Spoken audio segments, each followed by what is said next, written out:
It was slightly cut short, but we have a action-packed afternoon ahead of us, so we must get on with the schedule. So for our first address this afternoon, we are going to be joined by Syed Amir Ali, who is the Deputy CEO of Mizan Bank Limited, and he's going to be talking about the big picture. So ladies and gentlemen, please welcome him to the stage.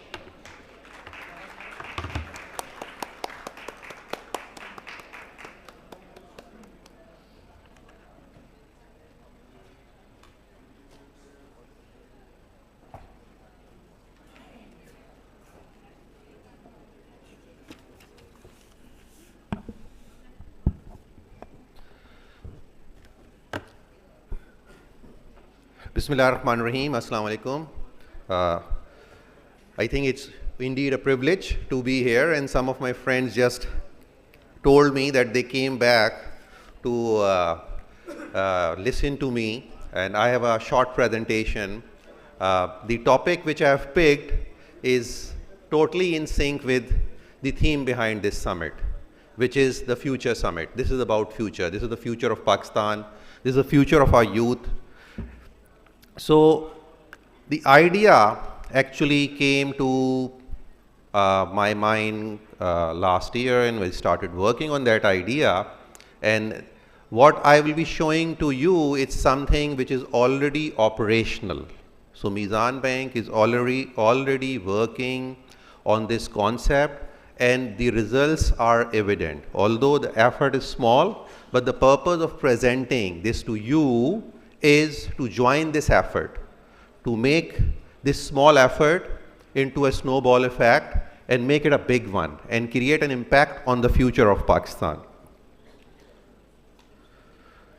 The concept of ocean from a dewdrop came out from the present socio-economic conditions of Pakistan. We are a country whereby 37% of the population live at the poverty line or below the poverty line. That's a significant number.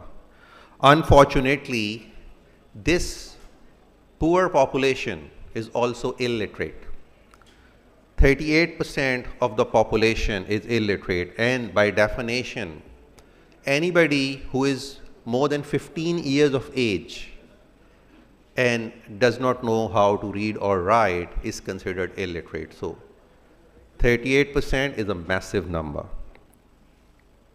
And unfortunately, with this illiteracy and poverty, another ill is lack of skill. So our population is also unskilled. So as a result of that, the minimum wage rate we regularly talk about is for the unskilled labor. A lot of our corporates, which are socially responsible, also comply with all laws and regulations, they end up paying this minimum wage, which is today 37,000 rupees, to the workers, delivering for their future. And as a result of that, what is happening in Pakistan, this extreme poverty, illiteracy, is making these poor people victim of human trafficking. And they end up moving to developed countries through illegal means. And we saw a similar incident in 2023, whereby a boat carrying almost 450 Pakistanis sank near the shore of Greece. And almost all these dreams sank into the ocean. And from there, the concept of ocean from a dewdrop came to our mind, and we started working on that.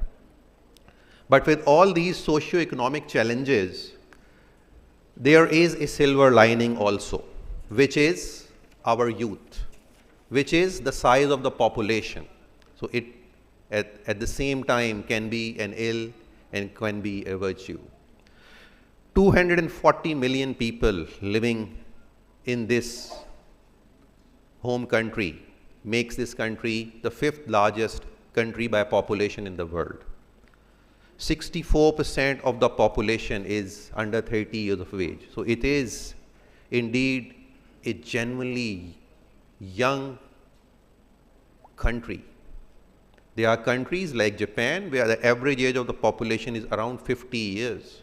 So that country is now open for immigration because of the aging population. With all this technology and development, still they need human resources to sustain their economic growth. And we are blessed to have 64% of our population considered as youth. This youth bulge of 150 million people who are under 30 years of age makes a massive opportunity for Pakistan to turn its fortunes. Now, we have to find a way forward which is pragmatic, means which you can actually implement, who has a theoretical support behind it, which have been empirically tested earlier, and for which we have to spend minimum possible time and resources to make this dream come true. And to me, it appears that vocational training is name of the game. And why I'm saying this? Because it is a methodology whereby an individual who may not be well educated can acquire a skill, and that skill is valued not just in Pakistan but across the globe. So if there is someone who is, say, a middle school pass person, and we have to invest to enable him or to take him to a graduation level, it may probably need 4 years, 6 years, or even 10 years to make that dream come true, and the amount of investment will be massive. But on the other hand, the same individual can acquire an employable skill within a time span of 6 to 12 months at a cost of 50,000 to 100,000 rupees in total. And this is the cost we have incurred to train thousands of people in Mizan Bank and in my previous organization. And these skills can be plumbing, can be electrician, can be carpenting, welding, can be even a hairdresser, which make this poor, illiterate person an employable person. And this vocational training will enable Pakistan and the Pakistani to not just increase their own income, and unfortunately, the income levels in Pakistan, if you compare with developed countries, in Pakistan, if we translate this 37,000 rupees minimum wage into an hourly wage rate based on the number of working hours, it comes to 65 cents. A same person having an employable skill can be gainfully employed in developed economies like GCC, UK, and USA in a minimum wage rate ranging between $5 to $15.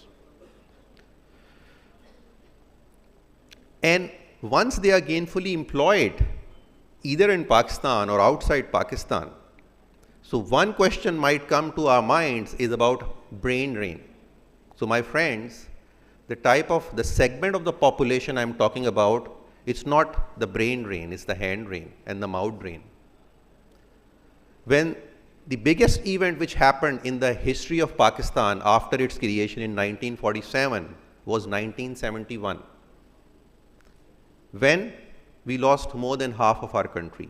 At that point in time, the population of this part of the country was 58 million. And the population of the other part of the country was 75 million. Guess what's the number now for the other part, which is Bangladesh?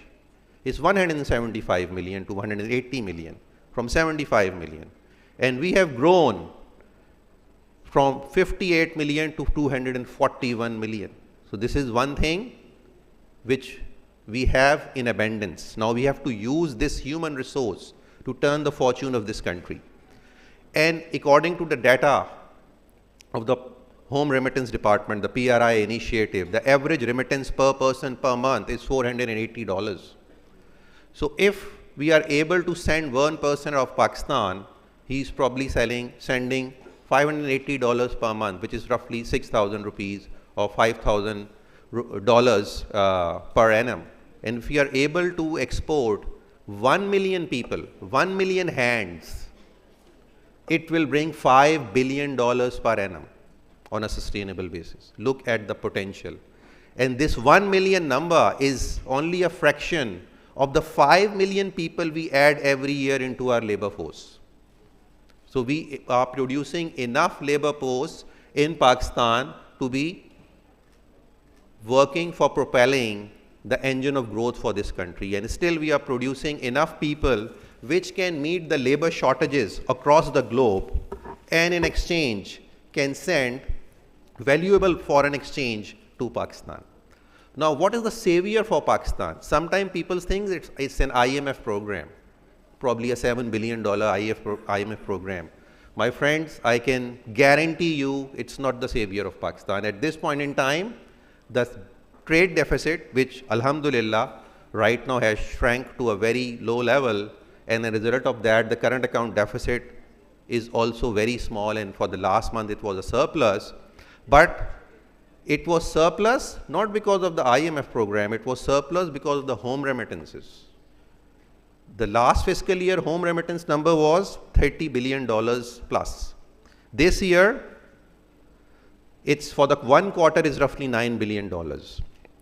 So it will probably cross the last year number. And if we are able to export 1 million more hands out of Pakistan, it will increase the worker remittance by another $5 billion every year. And we have to keep this in mind that there is a massive labor demand outside Pakistan, both in Europe and in developed Asia and in developed America. Now, what matters now to keep this ball rolling? So we embarked as Mizan Bank on a journey under the banner of Justuju. And this Justuju program is about providing vocational training to the youth. And at the same time, we decided that this program should also be sustainable, because charity, unfortunately, is not sustainable. In certain economic down cycles, if the entire program is running on the basis of charity, it may halt. And we have seen this happening multiple times in Pakistan. So to make this program, which started as a charitable or a CSR program, we are trying to convert into a soft loan program. And when I say a soft loan, it means the person who is funded by any corporate, which in this case is Mizan Bank, the person will take this as a loan rather than as a grant. But it will be a soft loan, so it will not bear any additional cost, any interest. It has to be returned at his or her discretion over a period of time. And if that amount is, say, 60,000 rupees, and if that person is gainfully employed internationally at, say, $500 per month, it will be a very small amount for him or her to return. And then on top of that, to make it more sustainable, we have added a pledge into it, which is a promise which that person will make to himself and to Allah subhanahu wa ta'ala, saying that at some point in time in my career, I will fund one more person to acquire a skill so that he is gainfully employed. And when one person is gainfully employed, we ended up doing a study of people who were trained and were placed internationally, that the impact this training has created on their entire locality. It was not just family. Originally, I was thinking it will impact the family. So that person is now helping his entire family to live a better life, which includes his parents, siblings, kids. But even the Kiryana store in the same vicinity in that mohalla is now a better Kiryana store, because this person's family is spending more amount, higher spending per day on daily needs, household needs, and the sale of the Kiryana store has grown up. And then people living in the same locality or mohalla approach the bank saying that one of the person from our mohalla has been funded and is working internationally. Can my son or my daughter be trained also under this program? And I remember when this program was ran from the platform of IBA for the vocational training and the digital technologies, after the first session in which roughly 100 students were inducted, the director for that program approached me and said, sir, we received 18,000 applications for 100 seats. This is 5x or 8x more than the applications I received from my flagship program of BBA. We always think getting an admission into IBA and BBA is very tough. He said it's 8x tougher to get into this vocational training program. So would you allow me to induct the next batch from the same set of people? And this application level is without any advertisement. So look at the interest which this youth has to turn the future of themselves, their families, and this nation. So I think this can be a massive initiative for this country. There is a massive demand of human resources, skilled, trained, and certified human resources internationally. The amount of funding one person needs is roughly 60,000 rupees per month. And if you have to arrange for the visa and tickets and the placement fee of an international consultant, it will add another 200 to 250,000. So it's roughly a 3,000 rupees recipe which can yield 300,000 rupee recipe where the payback is only 1 month. In first month, the same person sends $500 back home. So I think this is the future of Pakistan. Our youth is the future, and we have to invest in programs where we can make them skillful and enable those hands to change the future of this country. Thank you so much.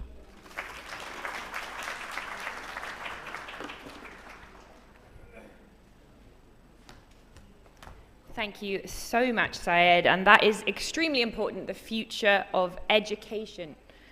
So for our next address today, we are going to be hearing about leadership for new economic realities. And this address is going to be delivered by Ahmood Mobeen, Senior Economist, Asia Pacific, S&P Global Market Intelligence. Please welcome him to the stage.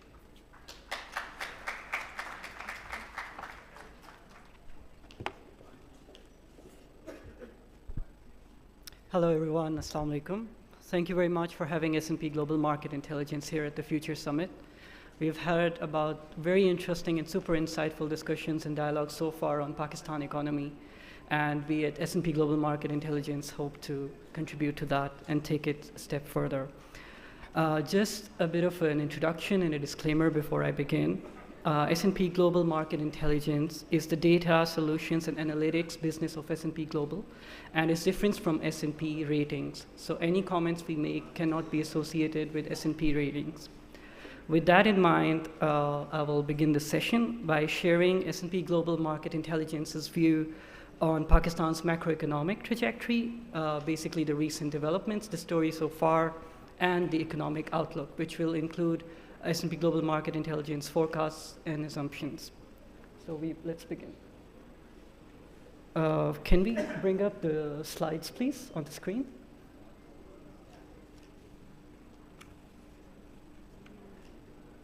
Great.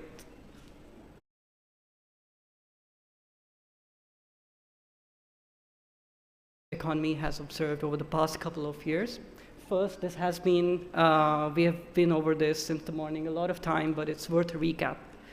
That the release of the FY24 GDP growth numbers. So Pakistan's economy have made a recovery after contracting 0.2% in 2023 fiscal year to now grow by 2.5% in FY 2024.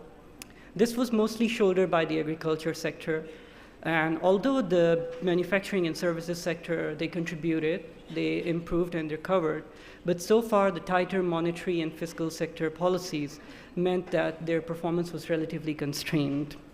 However, the growth momentum overall we expected to continue going forward in FY25, with manufacturing growth projected to become more broad-based and entrenched, and of course the spillover effect also taking the services sector back to its growth trend. The second development that I want to talk about is the ongoing improvement in the current account dynamics, mainly due to the recently completed IMF FBA program and also the recently started IMF EFF Extended Fund Facility program. So just to recap, in FY 2024, Pakistan's current account deficit reduced by a notable 48%, and this was due to an almost 10% growth in exports of goods and services, and also a similar growth in workers' remittances. Imports growth were relatively constrained, which overall helped the foreign exchange levels to almost double over the year. This progress has continued over the first quarter of fiscal year 2025. And just to go over the numbers, during this quarter, July to September, Pakistan's current account deficit has reduced by a notable 92%, thanks to a 7% rebound in exports and a healthy 39% increase, if you can see it on the graph, in workers' remittances. So overall, the level of foreign exchange reserves in the country have reached $11 billion. The third and related development that we want to go over is with regards to the exchange rate, which has now become stable and hovers around the 278 to 280 mark. And this was the trajectory has become stable, mainly owing to the crackdown on informal exchange rate companies that started in late August of 2023, and of course the progress in disbursement made under the IMF SBA program, IMF EFF program, and also the reforms agenda that the government has started, followed by the fiscal consolidation measures. So all this has meant that the rupee has become relatively stable compared to US dollar. The fourth development is with respect to inflation. Consumer price inflation, as we all are very familiar, it rose to an almost 40-year high of 31% in fiscal year 2023. And this was owing to high commodity prices and also the tariff revisions, mostly upward in energy and gas sectors. And of course, the removal of energy subsidies as well. However, as we can see in the graph on the bottom-hand side, it has been on the decelerating trend over this calendar year, January to September. In April 2024, actually, it was the first month in over 20 months that it dropped below 20%. And September numbers were again 44-month low. And this was led by a slowdown and deceleration in food prices. And October numbers are slightly up, but overall, in our projections, the moderation effect is likely to continue. So based on these all four developments, what are the key takeaways? The takeaway is that the economy is on the right track. However, sustained external sector support and of course credit rollovers are essential to maintain continuity in this progress. Furthermore, high debt servicing means that fiscal position will remain under pressure, and this highlights the need for fiscal reforms to continue. Furthermore, sustained concessional financing combined with management of current account deficit going further as well will be paramount to ensure that the foreign exchange level and the stability in the exchange rate is continued. So taken together, the overall economic recovery and resilience will be paramount and dependent on the progress under the IMF programs and the homegrown reforms agenda. So with this backdrop, let's go to the economic outlook of Pakistan according to S&P Global Market Intelligence forecasts. First, we believe that the IMF EFF program and also the recent conclusion of IMF SBA program, it has given a bit of a seal of approval to the reforms agenda. However, debt servicing and fiscal sector outlook will remain challenging, and we can see this by these two graphs.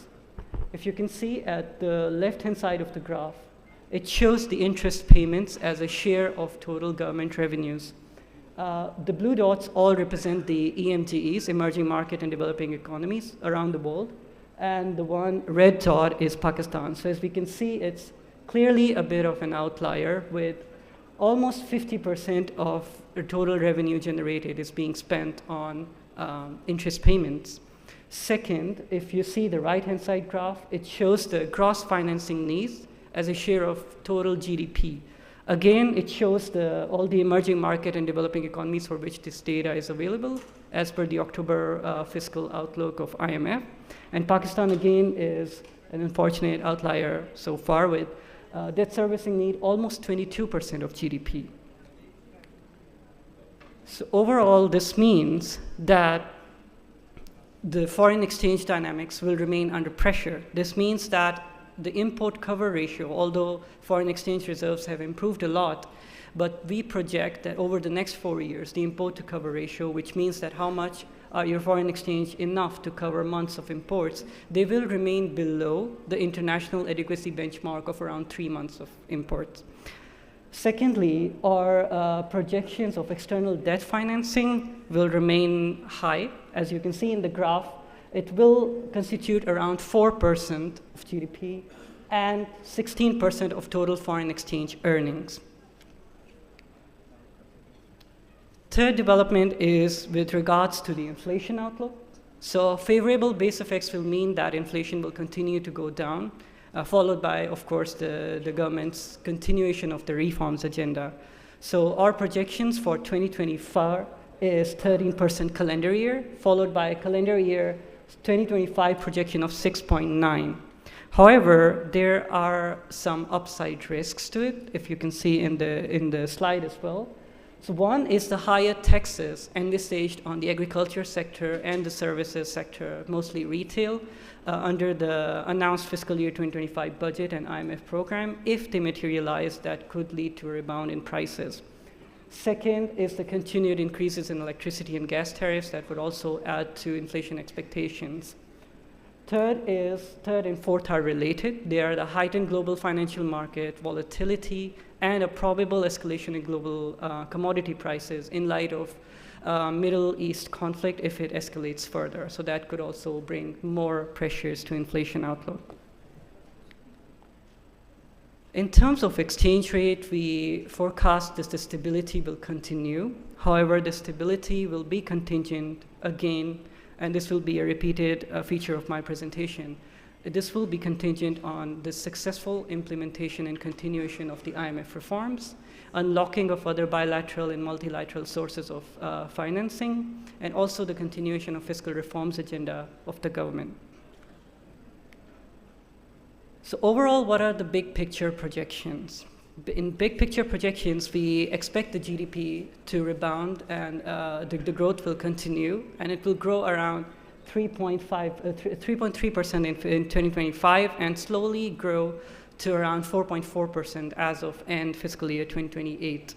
In terms of current account balance, the deficit will remain more or less contained around or below 1.5% of GDP. In terms of fiscal deficit, it will also remain relatively contained given the historical background to around 6.7 to 6.8% over the medium term. However, the pressures will continue. So overall risks to the growth trajectory or upsides or downside scenarios when we talk about it. So the risks are mostly tilted to the downside. So far, the progress has been encouraging and positive, but this has to continue. Overall, one, global commodity prices weigh heavily on inflation risk, as I've mentioned, that any ongoing or new supply disruptions could stall the inflation moderation, and it is likely to exacerbate fiscal and current account slippages. Second, any slippages or pause in fiscal consolidation measures could compromise economic management that has been achieved so far over the 1.5 past year, and it could disturb the progress under the IMF program. Third, such a scenario is also likely to undermine investor confidence if it materializes, and this could hamper growth prospects further.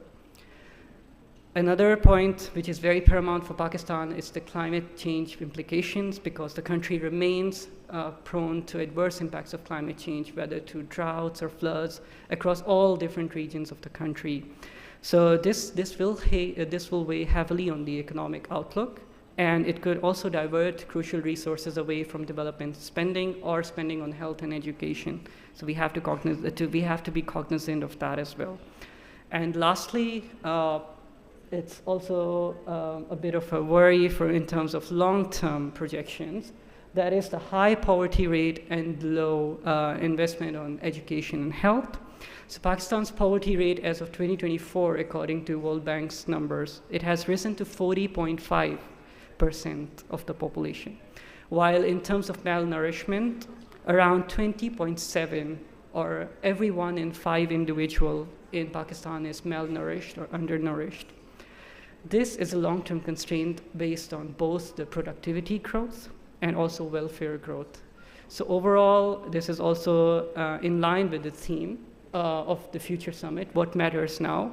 It's to be aware and cognizant of these challenges. The progress so far has been positive, but we need to be mindful of these challenges and work towards resolving them.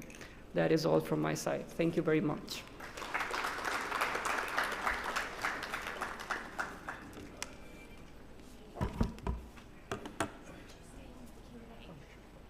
Could we just invite Syed back up for a quick Q&A session? I'm sure you all have some questions.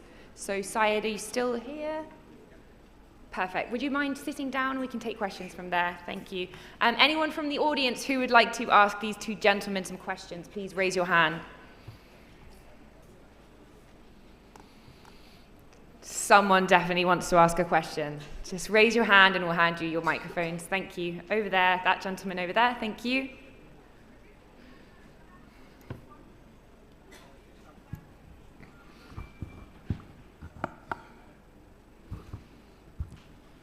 Ji, Assalamu alaikum. Thank you very much, Sayyid Amir Ali Saab and the other colleague for the very insightful presentations.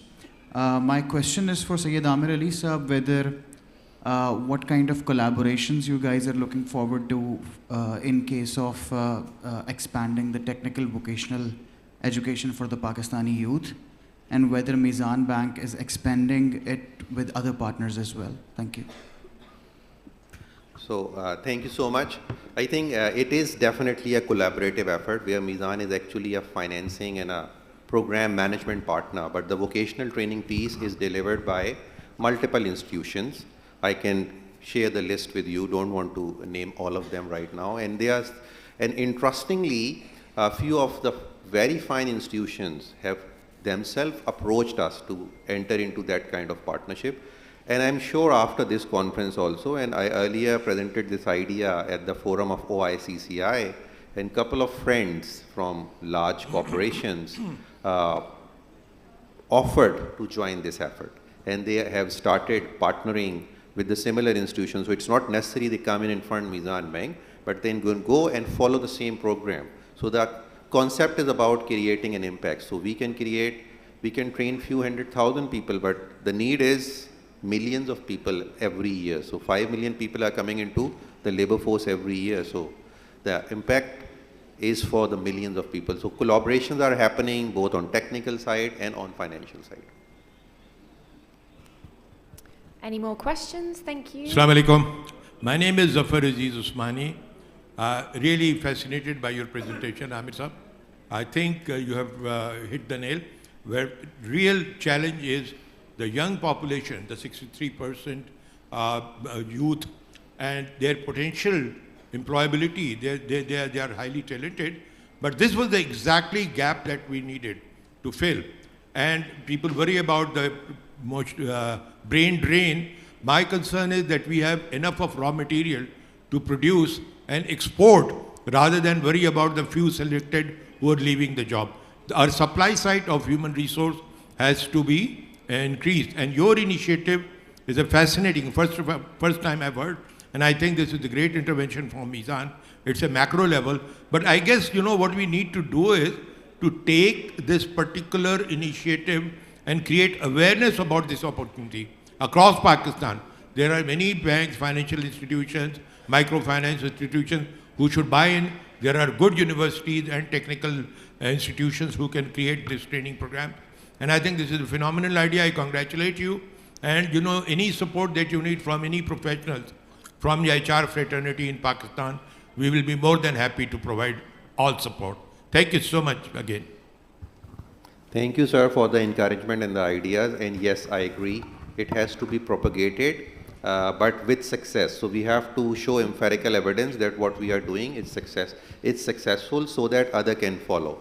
So I'm actually more about uh, first walking and then talking. So we are trying to walk the path first, and then we will talk about. So even today when I talked about it, my colleague Khalid Zaman and another colleague Suhail Khan from Mizan Bank motivated me to present this here, because now we have some success coming out of this initiative. But thank you so much for your encouragement and guidance.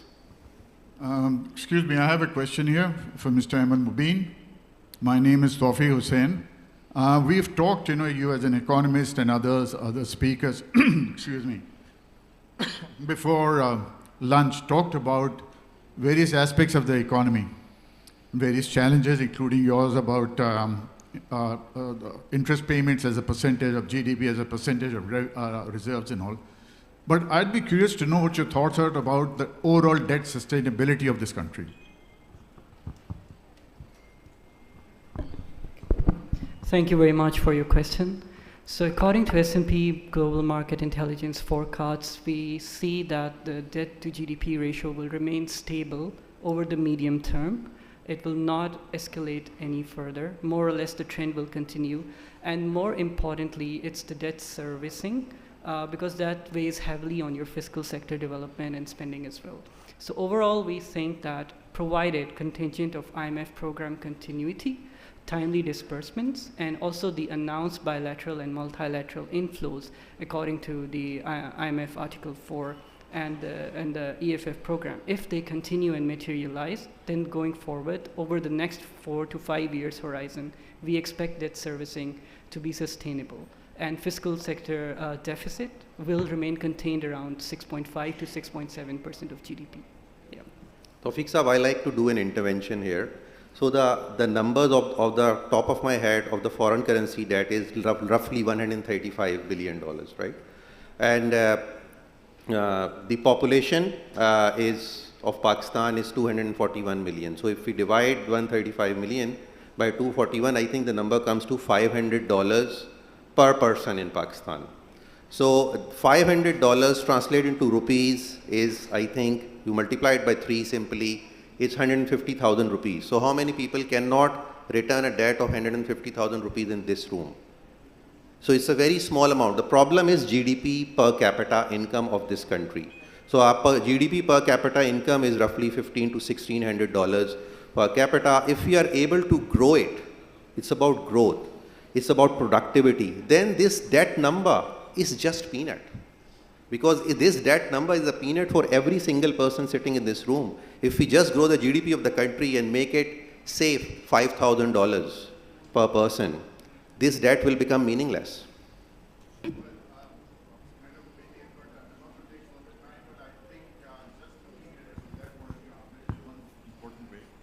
But what I'd like to draw the attention of the economists over here and elsewhere, other stakeholders, is that the relief because of the reduction in the interest rate locally will be there for sure in debt servicing. But the foreign currency debt servicing, I think, is going to be a huge challenge, and we should all be seriously focusing as a country of how we're going to manage it based on your FX flows, which will come in the next few years.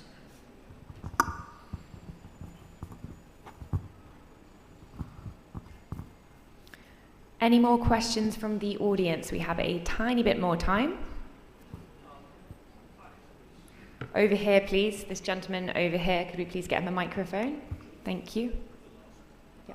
This will be the last question. Thank you. Hi, मेरा question Aamir साहब से है. The Mizan Bank is very promising and growing bank.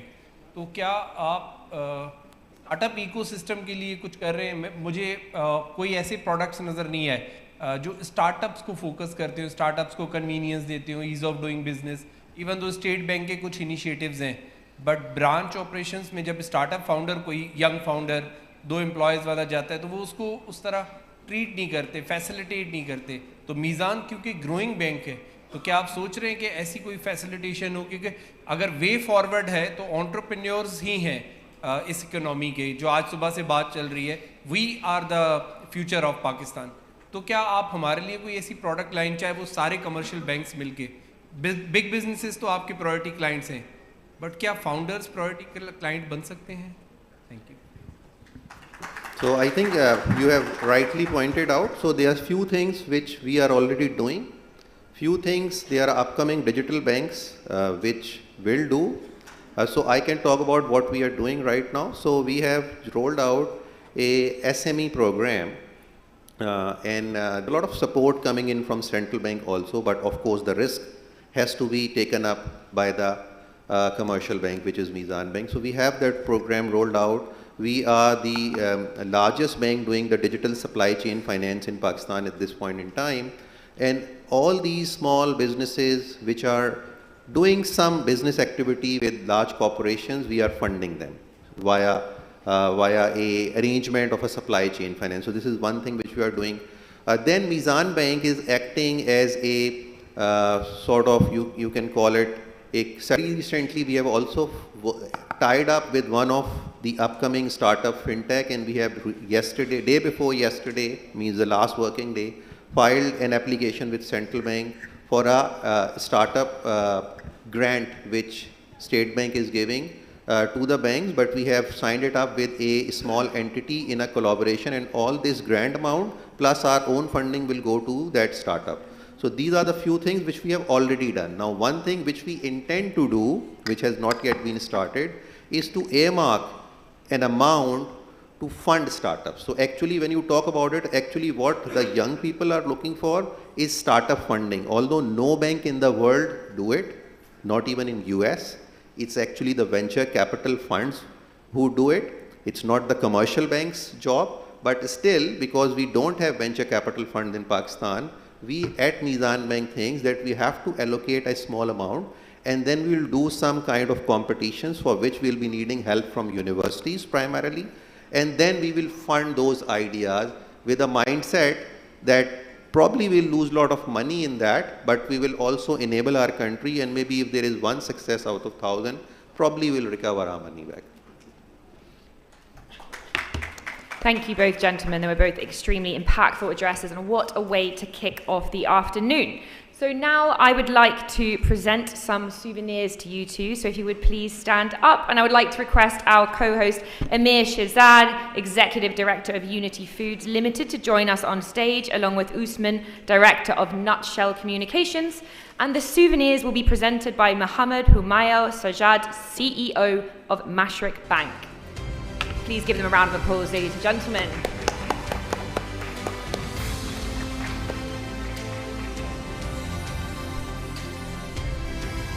And our first souvenir will be granted to Syed Amir Ali. Let's give him a warm round of applause, ladies and gentlemen.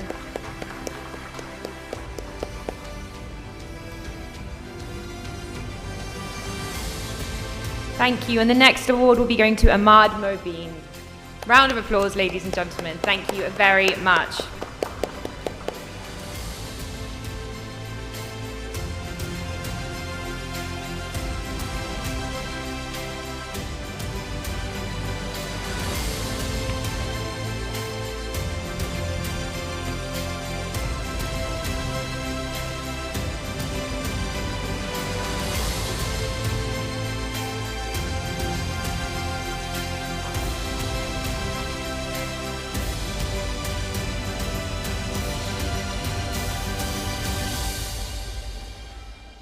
Thank you all. So let's carry on with the afternoon session. Now, the fourth session of today is on climate and sustainability.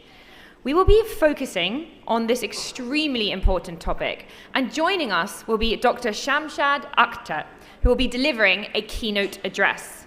Now, Dr. Shamshad Akhtar is a seasoned professional, having worked in the multilaterals, including the Asian Development Bank. She has also served as Governor, State Bank of Pakistan, and twice as Caretaker Federal Minister of Finance and Revenue. She is currently the chairperson of the Pakistan Stock Exchange and Pakistan Institute of Corporate Governance. Ladies and gentlemen, please welcome her to the stage.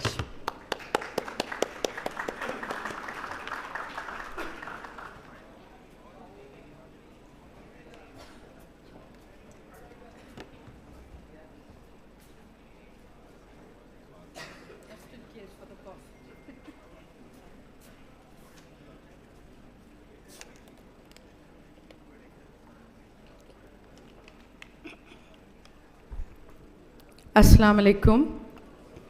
Bismillahir Rahmanir Rahim. Thank you, Asfar, as usual, for organizing a brilliant, diversified event.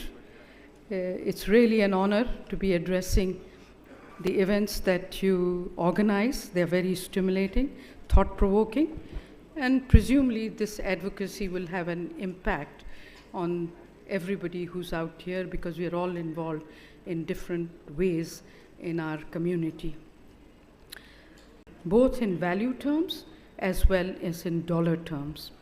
Both in value terms as well as in dollar terms.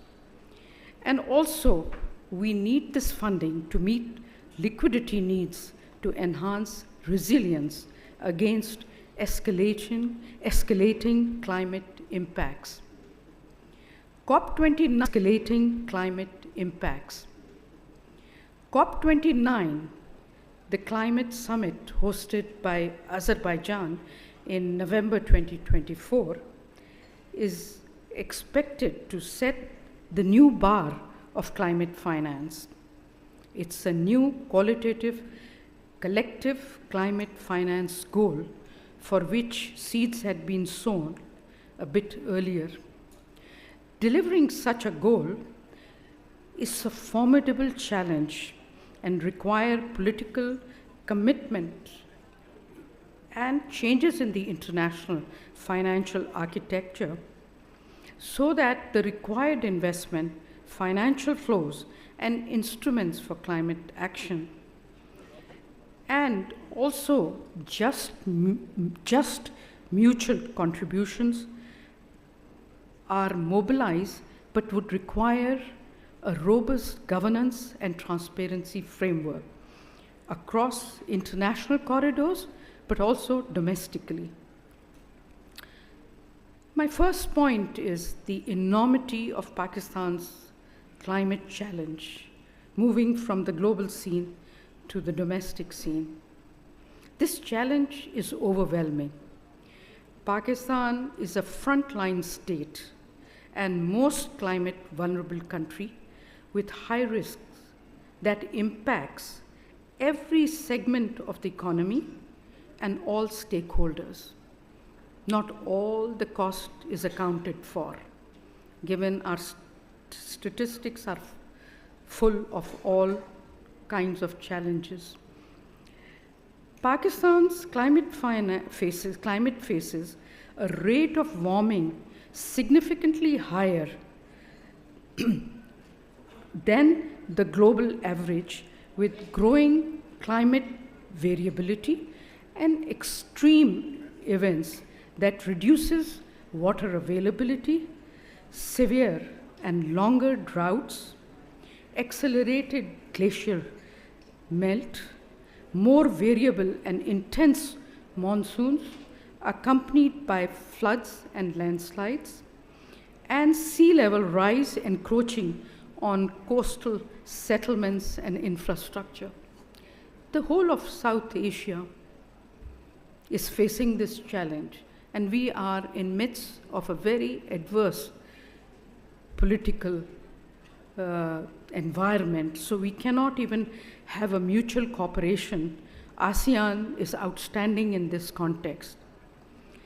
The negative macroeconomic consequences of climate and weather-related disasters have induced close to $29.3 billion in economic losses over 1992 to 2021, which is equivalent to about 11.1% of 2022 GDP, and large development outlays are required as urban planning, infrastructure, water resource management, etc. State is extremely weak. So we need to invest heavily to uplift our infrastructure and modernize to be climate resilient. The ND Gain Index has ranked Pakistan as the 27th least ready country in the world to address the impacts of climate change. The poor, of course, are the most vulnerable lot. And this is also because they are reliant on very sensitive and vulnerable sectors like agriculture, livestock, fisheries, forests, and groundwater. Now let me turn to another area, which is really the enormity of fiscal risks associated with climate change. By a conservative estimate, the fiscal burden of climate-related physical and transition risk is close to could be anywhere from 1.2 to 4% of GDP, and I have seen higher figures also being floated around. Understanding fiscal risks is critical for provisioning for physical and transition cost, including repair, replacement cost for damaged infrastructure, and disruption cost of vulnerable sectors, and for investing in financial resilience against climate and natural disasters. And we also need investments in adaptation and mitigation. As Pakistan enacts policies, and it has been very slow to transition to a low carbon economy and move towards its NDC compliance, which is already not all that ambitious, sectors dependent on fossil fuels can be negatively impacted. This could lead to lower revenues from these sectors, which means that we would have less funding to fund the climate. It's ironical because you really need to raise resources for climate finance. IMF's dynamic investment growth and natural disasters model that analyzes the impact of public investment on growth and debt under various climate shock scenarios shows that if an additional 1% of GDP per year is invested in adaptation infrastructure over and above the baseline public investment, the negative deviations of GDP, private consumption, and private investment from the steady state following the shocks are about 1/3 to 1/2 relative to the baseline that we are facing, scenario that we are facing. And of course, I have to next move to the Pakistan's climate finance gap itself. We have discussed the enormity of the challenge both at the global level and domestic level, but there is also this huge climate finance gap at present. Total investment needs for a comprehensive response to Pakistan's climate challenges between 2023 to 2030 is estimated to be around 348 billion, a figure which I'm sure everybody who works on climate is very familiar with because it's a World Bank estimate. This is about 10.7% of cumulative GDP for the same period. This consists of 152 billion or 44% of adaptation and resilience, and 196 billion, 56% for decarbonization, which is absolutely needed across the economy.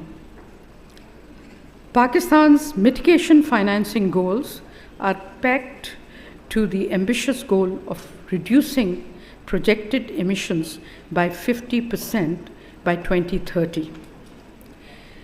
By adopting 60% of energy mix from renewable sources, this is moving pretty okay in my view. By targeting, of course, also 30% of new motor vehicle sales to be electric vehicles by 2030, and by banning imported coal. These are very noble objectives for a country like Pakistan, in my view. At the same time, Pakistan's adaptation focuses on agriculture sector, which contributes 20% of the GDP, its natural capital in terms of forest, water systems, coastal resources, and air quality, as well as its infrastructure, which is 55% of contribution to GDP, and its human capital, particularly in the area of health and education. The 2021 climate finance value represents a staggering 12 multiples gap versus the average annual total climate finance needs until 2030. Given Pakistan's population, its climate financing flows, and hence the gap stands at an adverse position versus other African and Asian countries. And you will be surprised to hear that G20 today is not supporting Asia in climate finance struggle, it's supporting Africa at the G20 level, because I'm personally involved in a group that is doing the debt simulation as a consequence with various scenarios in terms of the shocks of the climate, and everything is being discussed in G20 platform, which means external resources will come through, because if G20 agrees, then the other donors also galvanize around that. So let me turn to another main point I wanted to discuss, which is the imperative of raising domestic private finance for climate action. So far we've talked about, and then domestic, which by and large I was talking about public sector. Pakistan's financing composition profile is distinct and skewed in terms of sources and objectives. For example, in 2021, the share of public climate financing was 69% versus 31% from private. Hence the need for galvanizing private, and some of our panelists are doing a great job to galvanize the private financing, and you'll hear about it. And of course, the share of climate financing was 84% versus 16% of the domestic resources. Domestic private financing share of Pakistan's climate financing at 5% lags the international and regional benchmarks. Let me talk a little bit about local investors, and this would be my last point. The most significant challenge here is that of credit risk and long-term tenure of climate projects and risks of defaults and losses, and lenders hence have shied away from the low perceived potential for profits and benefits of financing green products, and long-term nature of these projects does not fit the business model of most banks, thereby limiting participation by the domestic private sector. And hence you will see the action of private sector, how it is able to leverage the requirements from the private sector. If financial institutions are to successfully navigate the complexity of transition finance and maximize the associated opportunities,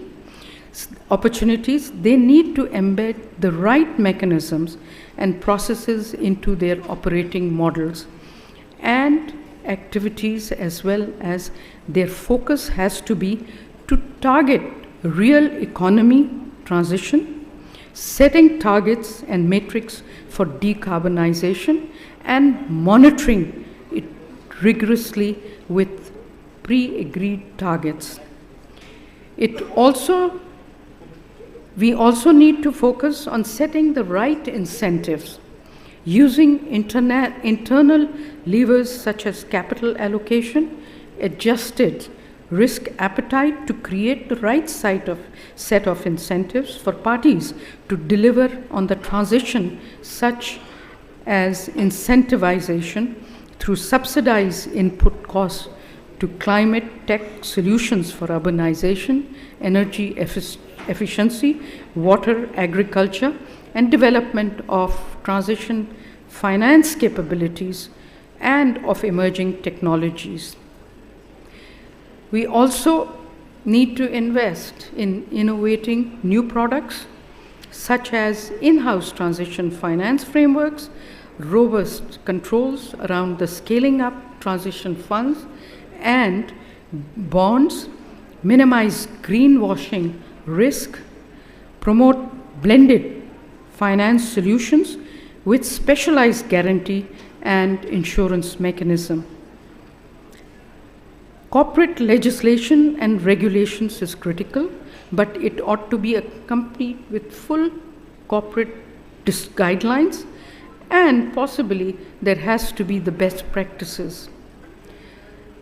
The challenges, the Climate Change Act of 2017, and this is where our public sector has failed us, has offered undoubtedly the legislative framework and backing for climate governance institutional arrangement that mandates establishment of climate change authority, which is supposed to lead the adaptation, mitigation, and coordination across the country, which is supposed to secure international finance and fulfill Pakistan commitments to international conventions, treaties, and agreements so that we are credible internationally. Establish Pakistan Climate Change Fund. Not only has the Climate Change Authority not been operationalized in a real sense, and transparency. The Act mandated establishment of Climate Change Council, an apex body making under the Office of Prime Minister and with representatives from major federal and provincial governments and the Natural Disaster Management Authority and Climate Change Authority. It has been done, but the noise coming from the system is that it's not that effective.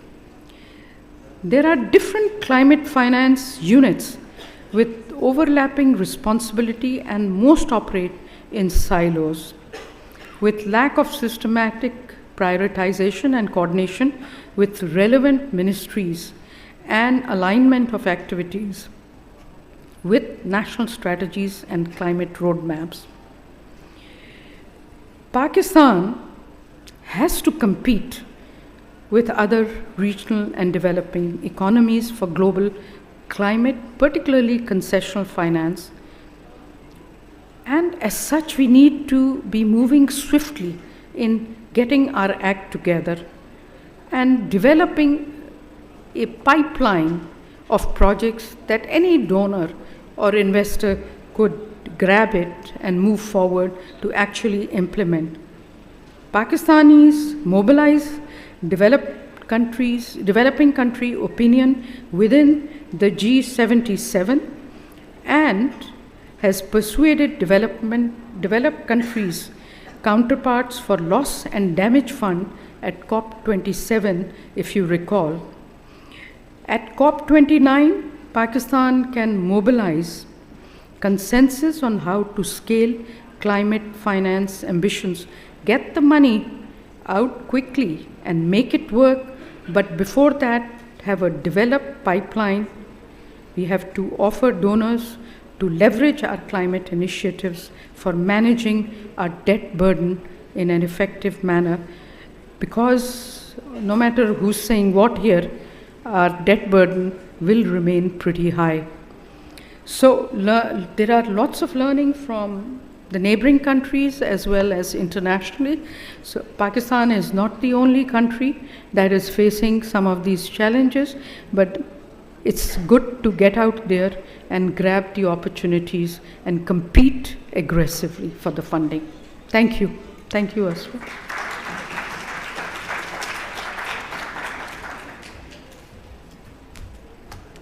Thank you, Dr. Shamshad Akhtar. What an impactful address, and I think we can all truly agree we need to enhance resilience about climate impact and climate financing. And we need to invest in this space, and regulation should support this. So next in our program today, we're going to be continuing this theme, and we're going to be learning more about the future of climate finance. And we have another incredibly impressive panel of speakers to offer their insights on this to you today. So for our next panel, I would like to welcome to the stage our panelists.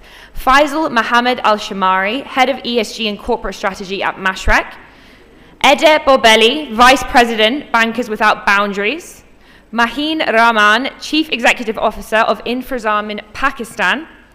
Dr. Ayesha Khan, Regional Managing Director of Acumen.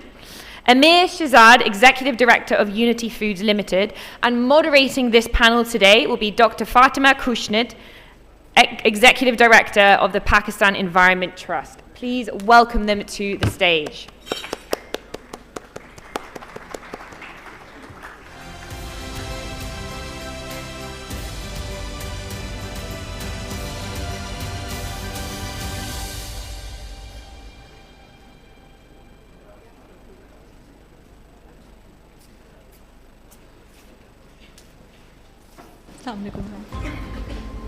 So thank you so much for joining us for this very important and yet very critical panel on the climate finance. I am so honored to share the stage with you, ma'am, and I'm really happy that you had your talk before our panel because you have set the stage for our discussion. So let me tell you, climate finance is something which is perhaps the most challenging yet the most talked about topic these days. As much as we need to understand the dynamics, we also need to make sure that we find the solutions, and for that we have a very powerful panel today. Looking at where we are right now, COP29 around the corner, biodiversity conference in Cali just concluded, so I think there can't be a more opportune time to talk about this. And very rightly so, our Madam Dr. Shamshad has identified that it's not just about competing for these climate finance in terms of international avenues, but also finding the right financing mechanisms, because that's where we are really struggling. So let me tell you, it's not about just the capital flows, mobilizing the capital flow, but also finding the right avenues to utilize that climate finance. And that's why I think it'll be best to hear it from the experts that we have. So maybe, I think, Amir, if we can start with you and hear your views on how do you see this entire dilemma and yet the silver lining that we find when we talk about climate finance. Thank you very much. First of all, I'd like to thank Dr. Shamshad Akhtar for such an effective and informative discussion. I just want to pick up one of her points which she made earlier in her address, where she mentioned that there's a requirement of roughly about $10 trillion of investment under climate finance from 2031 all the way to 2050 in order for the world to meet the emission targets that has been set. I mean, if you just look at it, that number accumulates to about $275 trillion. I mean, we just need to stop this and we need to absorb this number. Another way of looking at this number is that this translates into roughly about 7.5% of global GDP per year. That is the kind of commitment we're talking about. So the main challenge is, where will this money come from? I mean, you can't expect just the private sector to fund all of that over a period of time. Even right now, I think we are lacking the amount of investment that is required annually. I think there has to be a partnership between not just the public sector and the private sector in this, because the public sector over here can provide incentive for similar financing and also provide the environment to make it successful. But it has to be other stakeholders as well. For example, the lenders, the investors, shareholders, our consumers, our suppliers. The whole chain has to understand the need for it. And I think one of the biggest challenges today, the kind of returns we look at is purely in dollar terms. But I think what we need to inculcate understanding amongst all the stakeholders is that part of the benefit of the investment that we will be making under climate finance is going to be social benefits. So it has to be a combination of dollar as well as social benefits to the investments that we made. I think that's, in my opinion, the biggest challenge that we're facing today, for us to change the mindset. And I think this may be a little bold statement today, but I think the way we are experiencing capitalism and we are moving along with capitalism, I think we might have to redefine some parts of capitalism in this definition as well. Understanding the requirement of the climate finance, because if we don't do this today, that $275 trillion amount will look smaller, because what we'll have to face. I mean, if the cost of not doing this is much, much higher than that $275 trillion we're talking about. So in my opinion, that's the biggest challenge in all of this. And this is something that all of the stakeholders will have to sit together and make everyone understand and be partner in this. Thank you. I think, thank you. Ame very rightly pointed out that climate finance is not just numbers. So it's about ensuring that the most vulnerable communities and your ecosystems are not left behind. And that's why the financial flows need to be aligned with the protection of all these communities as well. And that brings me to Maheen, you, because you having that hat of, I think, bringing about all the right ingredients for such opportunities. What's your view? Thank you, and thank you, Asfar, for putting together a great conference as always. And Dr. Shamshad, I think, laid the groundwork really well. I mean, my question is probably even more basic. Why do we even need climate finance? We're in a country today where banks are lending on a very selective level. And then we want to nuance that further and say it must be climate lending. So why is it so relevant to us to be talking about climate finance and trying to aspire towards climate projects? The answer is really very simple. Pakistan is very climate vulnerable. And what does that mean? That doesn't mean we need to reduce our carbon emissions. It means we need to adapt to the change that climate will bring and is already bringing. So whether it is floods or smog or drought or whatever the aspects of that climate change are, we have to fund the adaptation of that. And I think that's the real trick for climate finance in Pakistan. Because at the moment, a lot of climate finance has been driven towards the carbon emission aspect, which is important. But that's an economic need for us. It's not a carbon need for us, right? It is cheaper for us to do renewable, and so hence we move towards solar and wind. And that's where the bulk of climate finance in Pakistan is going. But what do we really need to adapt? We need better flood systems. We need better technology in agriculture. We need better mechanisms to deal with pollution, with smoke and smog, which is a consistent problem in our country. So what has Infrazaman tried to do in this process? So our focus has been very, very specific on the sectors that we find are not getting that financing from the mainstream financial system. So whether that's agriculture, whether that's the carbon aspect, so looking at renewable technologies, whether that's looking at EV markets. And I tell you, these are very challenging to pull off, because in Pakistan, our ecosystem, our financial ecosystem is really geared towards conventional finance. But I put the argument forward that practically any finance that we do here can be done in a climate adaptive and mitigative way.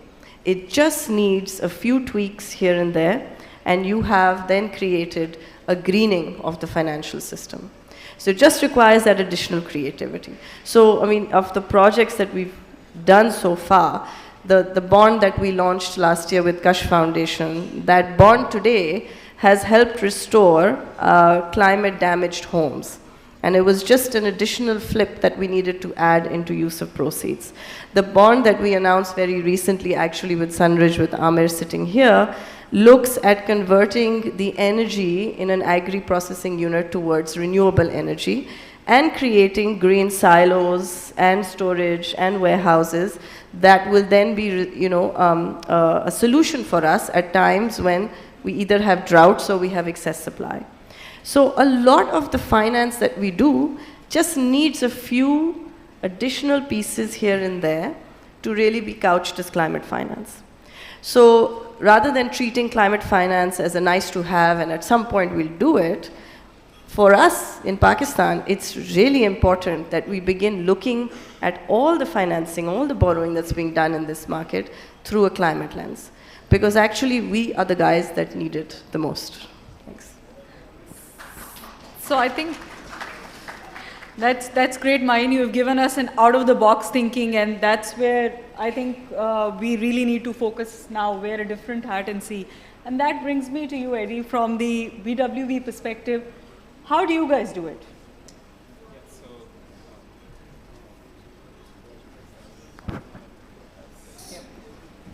Now it's good? Oh, perfect. Thank you very much. Yes, so building on what's been said, so having the eye on the target and also having clarity on the sectors, we come to a very important point that, okay, but what are the tools? So what do we have to do from a climate finance perspective to make this a success? And we, as a climate finance NGO, Bankers Without Boundaries, we're also thinking about bonds. So bonds is one of the instruments what we feel it's very crucial, and the second is impact funds.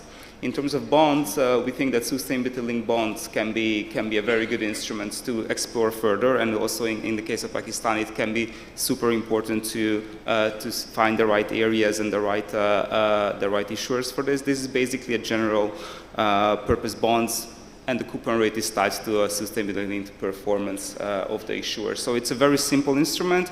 It's very simple to administer. It's very simple to execute. It's outcome-based.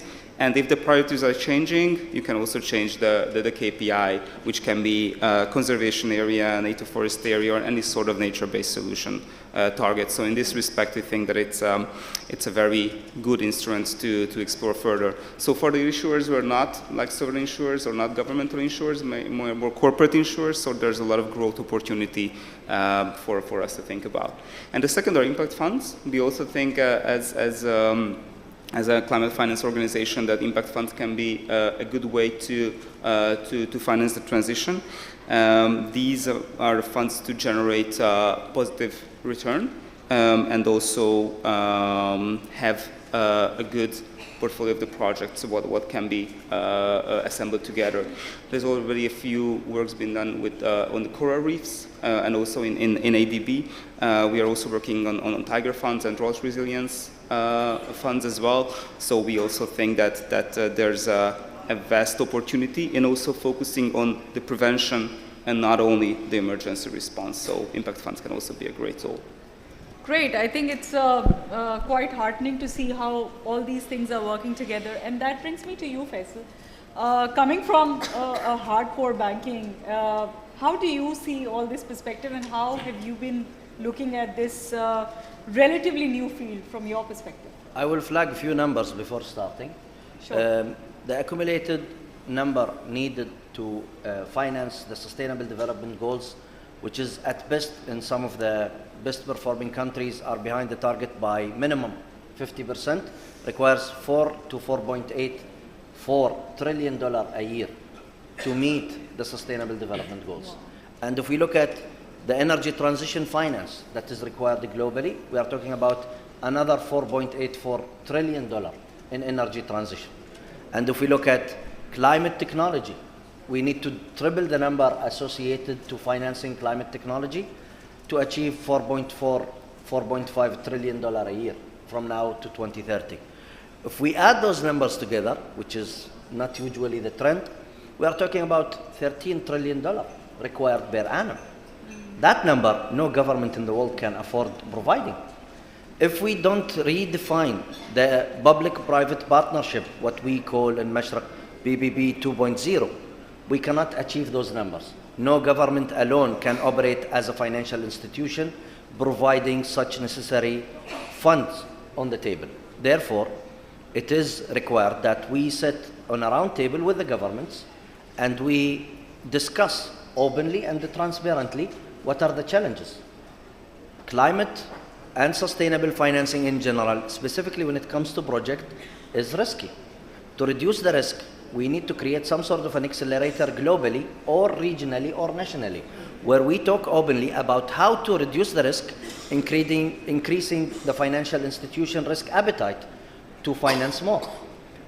One of the things that we need to talk openly, and it's already deployed in Europe, is corporate tax rebate. In cases of losses, some financial institutions, if they are ticking the box when it comes to qualitative and quantitative measures in financing certain projects, they are authorized to take back some of their losses from their taxes. This is, of course, non-favorable subject to the government, but this is a subject that we need to discuss openly. At the end, no government in the world can finance 13 trillion alone. In addition, when we talk about how to incentivize the necessity, by addressing climate finance, are we addressing the environmental aspect of it and neglecting the social aspect? At the end, and let's be transparently open in this discussion, is a farmer who's using a diesel generator to pump water into his thirsty land or soil, emitting the same as, let's say, I don't want to call it war crimes, but war activities somewhere? It's not. So let's keep the hypocrisy on the side and let's be transparent. The accumulated emissions generated globally, some countries and nations need to be accounted for. Their colonization crimes, their slavery, their etc., etc. And this is from ethical and legal perspective. Focusing more on ESG, pragmatic approach, I would believe that what we did in the UAE, whether it's the government or the private sector, accumulatively, is a good model to move forward. The government of UAE funded $54 billion in energy transition in 72, 75 countries. Plus, Abu Dhabi Development Fund invested $270 billion. Again, the banks, 6 banks only in the Emirates, announced during COP28, and I'm proud to be with Mashraq and at Mashraq when we announced that we were one of those banks committing accumulatively 1 trillion dirham in sustainable finance. 6 banks only out of 79 financial institutions.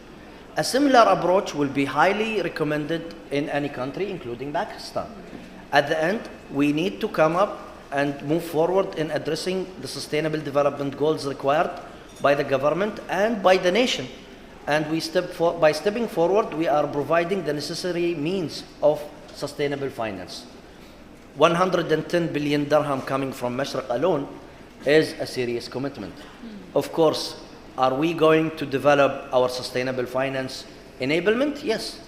Today we have a climate law in the UAE signed by the president a few weeks ago, law decree number 11 of 2024, where climate mitigation became a serious matter that all corporate sector needs to address. In addition, the regulator, the central bank, is coming with a list of regulations around ESG, specifically climate. Risk appetite and stress testing now have a critical component that address not only ESG, but the climate specifically as part of the ecosystem.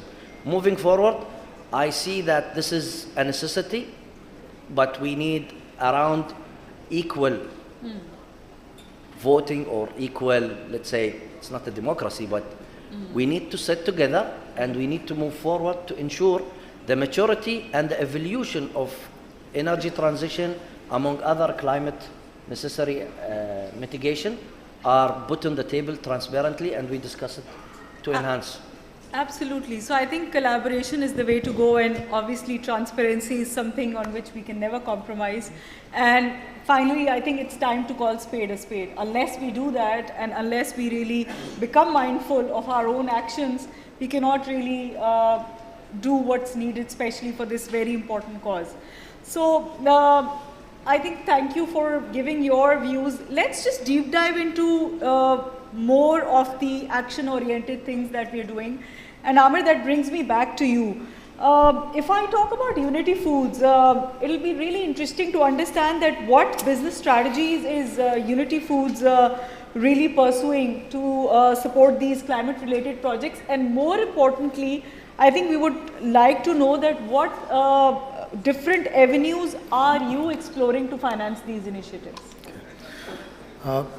First of all, I'd like to explain where Unity Foods is coming from. We're only a 6-year-old company, right?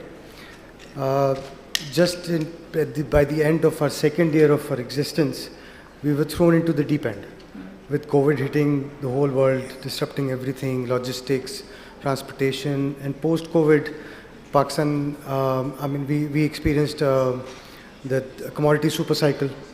There was disruption in terms of logistics and shipping issues. The costs of shipping went high. So everything just went haywire. And we had to wade through that for the next 2.5 years, which we are now finally, alhamdulillah, coming out of. Yeah. But what we realized during that time was that earlier in the year, for companies like Unity Foods, our profits lie in our COGS, cost of goods sold, right? So for that, we need to make sure that our operations are run extremely efficiently. So internally, we did a lot of analysis in terms of the cost of doing business for us. And that kind of compelled us towards going towards efficient energy use and towards sustainability. So it started off as a requirement to keep our head above water. But what we realized since, that in order for a company like ours, or any other company for that matter, to be sustainable and reliable for a longer period of time, they have to move towards climate supportive operational systems within their own setup. So today, if you look at it, we are roughly close to about 3 megawatt of solar energy installed all over our facilities. Our target would be to take that up to close to about 12 to 15 megawatts, which would, this will be a combination of solar as well as wind. As Mahin just mentioned, we've just closed a guarantee arrangement within Fazamin, and hopefully we'll be in the market next month for a sukuk issuance also. 60% of that amount, the amount that we'll be raising, will be going towards BMR. Oh, wow. And over there, we're looking at improving again making our power efficient by installing 2 small windmills at our facilities and extending our solar energy. And what we are also looking at doing is we use boilers for our operations, which produce steam, and steam is used as source of power. But we would want to now look at one of the boilers that we'll be replacing with this BMR. We're looking to get a boiler that would help us in creating biochar. Now that's a form of fertilizer. It's a green fertilizer.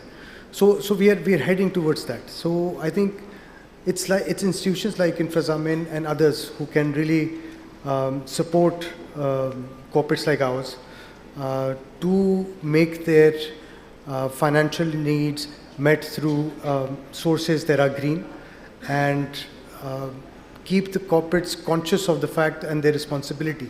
Because when they become of certain size, I mean, I say we're only 6 years old, but alhamdulillah, we've achieved a lot within 6 years. And I'm grateful to our team members. We can't do it alone. Of course, the whole team plays their part. Our sponsors have given us their support. However, for us to remain sustainable, this is a must for us. So we need to always keep, from a finance perspective, we need to always keep an eye on our cost. And at the same time, understanding our size and our responsibility to the community, we need to make sure that we are focused towards sustainability, whether it's economic, social, or governance. So we need to make sure that we are fulfilling our own responsibility.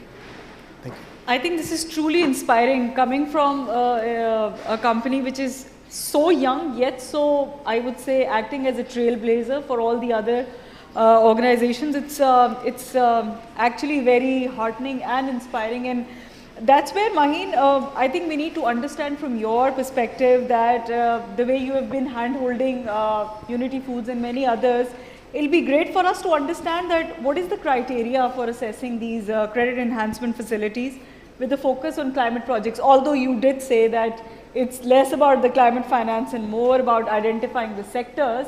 So within that perspective, what are the key components that you would prioritize when you're evaluating all these? Sure. So one big element of climate finance is understanding risk, right? Now, no one invests out of the goodwill of their heart. Every investor is looking at a return and looking at a corresponding risk based on that return. That's the premise on which capital markets work. Now, many times with climate finance, there is a perceived risk or an actual risk that could be quite high. And so de-risking or guarantee frameworks or credit enhancements really work to kind of reduce the risk so that the risk-return framework becomes something that is palatable for the broader market or palatable for the banks or the capital markets or investors. Now, all we do, and normally when we get projects that come to us, is usually because the perceived risk or the actual risk of those projects is considered to be too high for the general market to absorb. So our first starting point is always, how do we begin to assess that risk? And it's a long process. It can take 6 to 8 months of real assessment before we can break the risk up and decide what we can absorb versus what we can't. But most of the projects that come to us are not traditional climate finance. They're not even interested sometimes in being the development impact story. But as we progress through that due diligence process, we begin to add layers. So we begin to ask, what is your energy transition? What is your gender focus? What are your health and safety plans? What does your water efficiency look like? How are you treating your waste? And so with these questions, a lot of the projects that come begin to add these bits and pieces into their entire project scope. And they do that with usually quite minimal cost to themselves. And in many situations, we have also provided grant funding or technical assistance to even bring down those costs even further. So while a project may not have started out as a climate or a green or a blue project, over the transition course of that due diligence, we begin to turn it into what is a climate and a green project. And that's really sort of the way we kind of look at things and evaluate things. The other aspect that we have to think about is that, Infrazamin is also only 3 years old.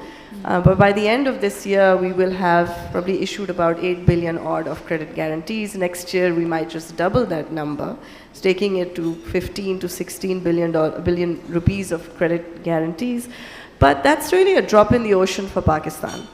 For Pakistan to really scale the climate story and to have this on a much wider level, there needs to be significant changes from the regulator, from the central banks, beyond just green banking or green bond guidelines.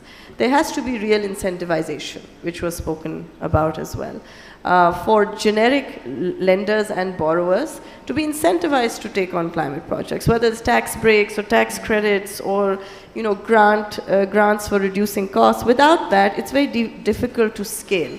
And then you'll continue to have nice small stories, but you won't get the real scale that you need on climate finance. So the second aspect of our work really evolves around policy advocacy and capacity building with regulators and with the market on these areas. So we are able to highlight small changes that can bring about large impact through regulation and through building that scale.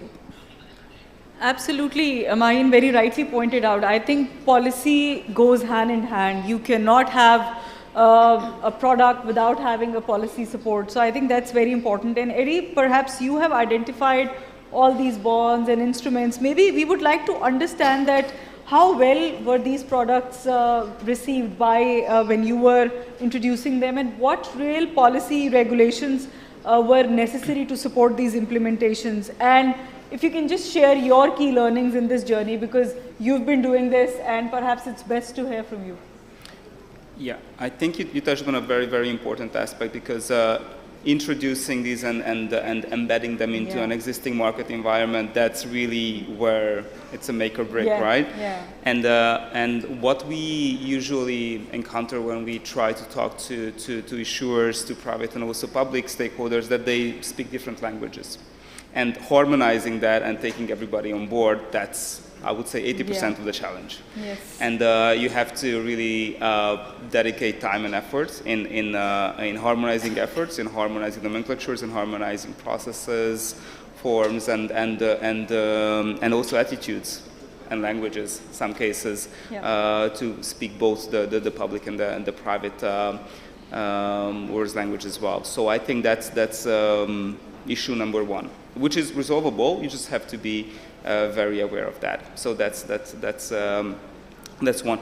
The second is that you sort of like build the bike when you ride it. So you are also coming up with solutions which you've never done before, and that takes some time, that takes some courage, that takes some creativity, and also takes some belief as well. So you have to also convert to your stakeholders, to your clients, partners, and everybody that we will get there. You just have to have faith in the process. You just have to have faith in finding the common dialogue and going together, and then we'll get somewhere. So I think very, very right. Believing in what you're doing is equally important, and that's the mindset where you need to really sometimes, I think, go beyond that belief and make sure that you really invest yourself in that particular policy or product that you're working for.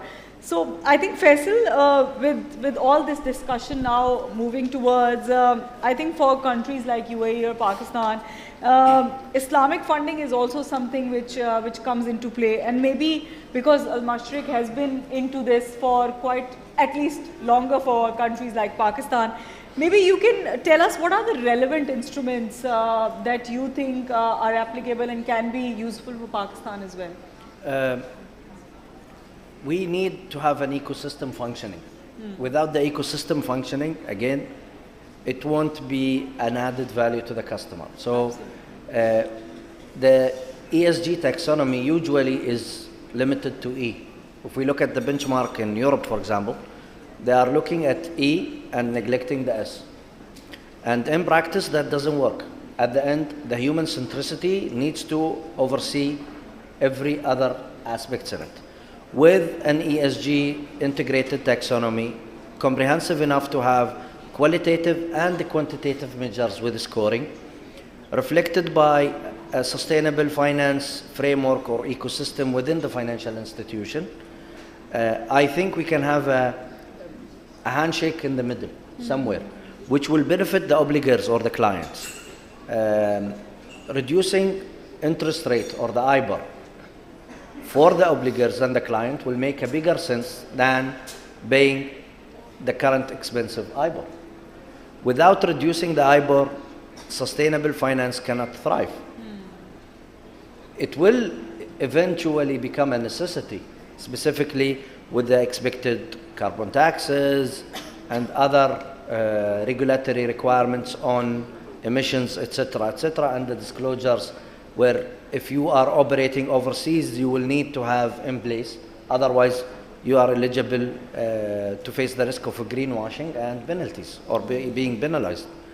Therefore, creating an integrated taxonomy and enhancing and encouraging the sustainable finance with the fruit, the easy fruit of reducing the IBOR, it will make it pragmatically feasible for any institution to apply for a sustainable finance. And linking any finance to the sustainable development goals will not only ensure a sustainable future for any nation, such as Pakistan or the UAE, but it will ensure the corporate sector to engage more and more in achieving those noble objectives. Otherwise, with all due respect, business and private sector are not charity. Yes, they are obliged to do corporate social responsibility. Yes, they might have some deduction in taxes, but at the end, we need to distinguish between charity and private business. Private business aims at being profitable. and making sustainability a profitable approach will make a bigger sense for the country and including the private sector. Otherwise, we are talking different languages. Absolutely. So I think if we really want to sum it all up, we need to understand that there are organizations who are very mindful of their corporate social responsibility, investing in green projects, but risk and return is very important. And unless you have bankable projects which have a return element attached to it, you cannot really expect these corporates to go for it. Then it's not only on the private sector. I think, like Madam also identified, the government also has to play its part in all this. Then facilities are there. We just need to have the policy support to make sure that they make these projects fly well and act as something where these organizations can then be comfortable in investing. Dialogue is very important, communication is very important. Public-private sector have to sit together and work towards it collectively. There's no cookie-cutter formula for it. Maheen has already identified they really need to sit down with each of these projects because they're all very unique. So I think it all really comes down to how we approach this, and then we have instruments which Eddie identified. So we really need to see what works best for us in this particular space. So with this, I think if we can just have one last comment from each of our panelists, starting with you, Amir, one last thought that you would like to think can work. I think, I don't think I can emphasize more how important climate finance is today. And it's not something that will come in the future. We've already experienced it firsthand when we faced the floods. We experienced the impact it had, not just on the society, but the businesses, the overall economy. The impact was, I believe, in so many ways more than what Pakistan could handle. So that should wake up everybody and should encourage all stakeholders to focus on it and be partners in making climate finance a success. Thank you. Couldn't agree more. Maheen. So I think we can leverage our natural resources far more effectively using climate finance. We can explore many other ways of generating revenue actually from our natural resources, including things like carbon credit, which are very underexplored and undergoverned in Pakistan. I think there's so many opportunities which we can use to really reduce our own dependence on fossil fuels and reduce our own import dependency on so many other items. So it is something to be taken very seriously for the long-term future of the country. Absolutely. Eddie.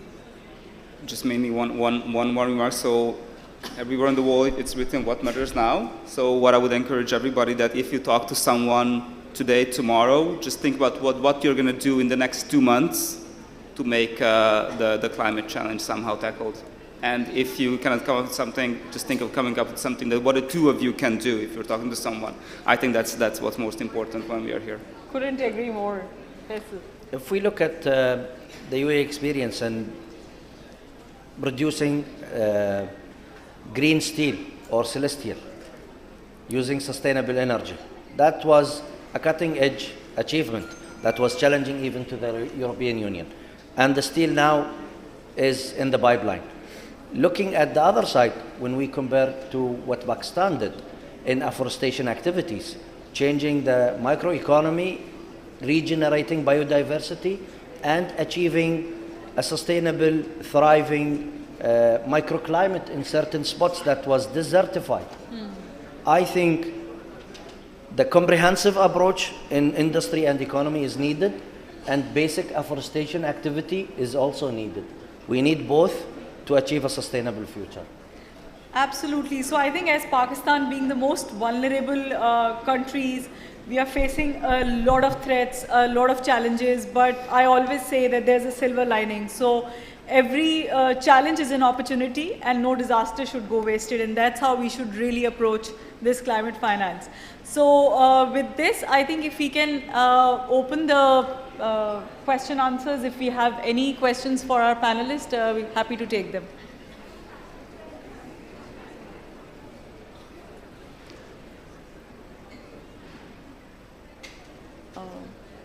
Oh, okay. So, Yeah. can we have a mic, please?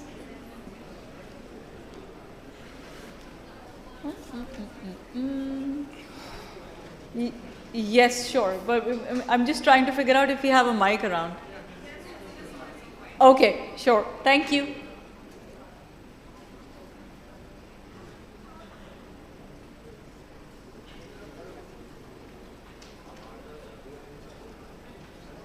Yes.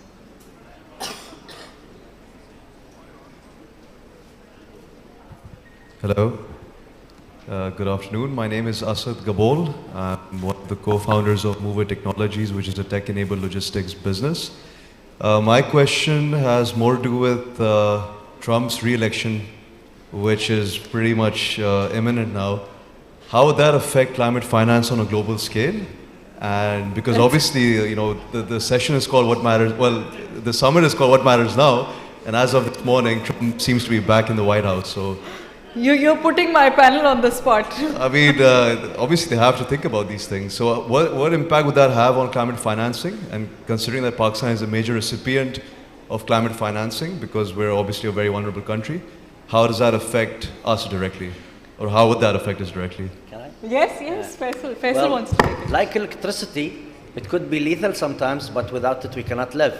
So this is, if it's going to happen, we will see more human centricity, addressing of homeless and other underprivileged families, tax reduction, more focus on infrastructure. With Elon Musk on the team, we will see a thriving technology and innovation kickstarting an evolution toward the space and emerging economies. Today we have a specific limited economy when it comes to space and going celestial, if I may call it. But when we look at other sides of it, there are also another positive side to the economy, which is peace. He's promising to end the war in Ukraine. He's promising to end the war in Middle East. And those kinds of things will definitely have a positive impact in the economy. Yes, there might be some challenges in energy transition, and there might be some challenges around sustainability or the bigger agenda of sustainability and climate change. But with Europe and Asia and Africa addressing microeconomy requirement, specifically the challenges associated with climate change, and the international institutions backing it off, there will be a balanced approach. At least he will have the human centricity, which is neglected by some other continent, and other continent will keep the balance on the environment. Great. Assalamu alaikum ji, I'm Zainab Ansari. I'm here on your left actually. Yes. So this has been a wonderful panel. Thank you so much for your insights. I do have one question though. Pakistan has an economic hang-up when it comes to environmental and social measures. That's something we've been discussing over here. Now this is a point for Maheen, since you mentioned focusing on adapting rather than only focusing on the carbon footprint and also policy implementation. The government has been actively discouraging solar energy through taxation and other measures. These are conversations we're having in other forums as well. This is purely to maintain the function of government organizations that basically deal with fossil fuels. And this, again, is purely an economic decision, and it's resulting in an incidental increase in the basic carbon footprint of every citizen. Now, similarly in Lahore, the smog has come early this year, and in 2024, crops are still being burnt, and there is no movement on the part of the government to find a solution in this space. So, while discussing climate finance, when we already lack the appropriate infrastructure, the attitudes, mindsets, and support to deliver, that all can become difficult. So, how can we as citizens individually ensure that the prioritization of these actions by the government and other authority bodies is done? So I think we're already doing it through our actions, right? You talked about the solarization of Pakistan. So we happen to be the third largest importer of solar panels in the world. And that has happened over the last 1 year. So I think we as the consumer has spoken already in terms of the inefficiency of our system. Now, while the government may try and discourage that for their own reasons, the reality is it's an organic shift that's already in play. So the position of the government is either support it because it's going to happen anyway, or then work against it. Yeah. I think so far the actions we've taken is the taxation on solar has not really happened, but what we have seen is a general phase out of old fossil fuel technologies from the recent sort of revisions in IPP contracts. That is certainly going to improve the movement towards better energy consumption, right? So I think that aspect has already started, and while it may have been driven by market forces here, it was supported by the government to a certain extreme. So now within, if you look at most policy metrics, they are looking at various forms of renewable energy and pushing the energy decarbonization of the entire chain. Can this happen overnight? No, it can't. So there has to be, and I think I said that in one of my points, is that without clear government policy, without clear movement from the regulators, whether it is the state bank or whether it is the SECP, in terms of incentivizing structures, it's very difficult to build scale. So what you end up with is reactive policy rather than proactive policy. So the way to go is definitely be proactive on it rather than reactive, which is what we've seen so far. Thank you, Maheen. So one last question, yes. Sorry, yeah. Can't hear you. Yes.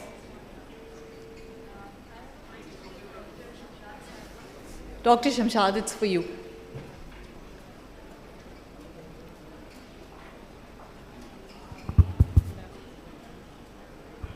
Is this working? Yes. Yes. Assalamu alaikum. I'm Maheen Salman from Global Innovatrix, a recent startup on energy management systems. And my question is with Dr. Shamshad Saiba, aapse hai. And it's basically when we go out in the market, what we see is the regulatory measures are missing. That's why most of the companies, that's why the awareness level among companies and industries is pretty low on this important topic. So one part deals with the regulatory. Are there any regulations coming up in this context? And the second part that I have is about digitization. Are there any plans to fund industries to get digitized? Because most of sustainability may not be possible without digitization, as it reduces the costs and increases the efficiencies of companies and help them conserve energy, waste and water. So, but most of the companies, even if they want to do it, they may not do it due to financial constraints. So, Right. So, given that the time is up, I'll be short. I think digitization, there is a natural compulsion for the industry, government, and all other segments of the economy to digitize because it is efficient, it's cost effective, and it results in reduction in the leakages and so on and so forth. The other point about the regulatory framework, of course we have regulations, but it's patchy. It's not been consolidated, and there is a lack of understanding, there's lack of transparency, and governance by default of Pakistan's corporate sector as well as of the government has always been weak. Now, how do we move forward on that? Of course, because this in some segments, it's a devolved subject, so there's more federal provincial coordination that's required, and as you know, this is not one of the strengths of Pakistan after the devolution. But if rather than look at the regulations, if we can get the corporates and the banking system in particular to mainstream climate concerns, I think we would be moving at a very fast pace. I am very disappointed to say that in my interviews with the banks, because I was heading a task force of PICG and PSX, and we interviewed a lot of banking sector professionals. Unfortunately, they do a lot of talk, but they are not mainstreaming climate in terms of their dishing out the lending. And central bank has an approach, but and I usually as a governor, we don't criticize the central bank, but it's not as aggressive as some of the other central banks have been, and our institutional investors industry, you know, like the Mark Carney's initiative of 300 plus, we don't have a similar initiative here, so our institutional investor industry is not necessarily prudently allocating its resources in climate-friendly and resilient financing. Thank you so much. So I think just to sum it all up, time is now. So we need to start acting, not just as institutions, but as individuals as well. So it's time to really play our part and make sure that we come out of this together, because this is something which is a global issue and not just an institution issue. With this, I would like to thank my esteemed panel for their valuable insights, and really looking forward to make use of their suggestions and taking this discussion forward. Thank you so much to all of you.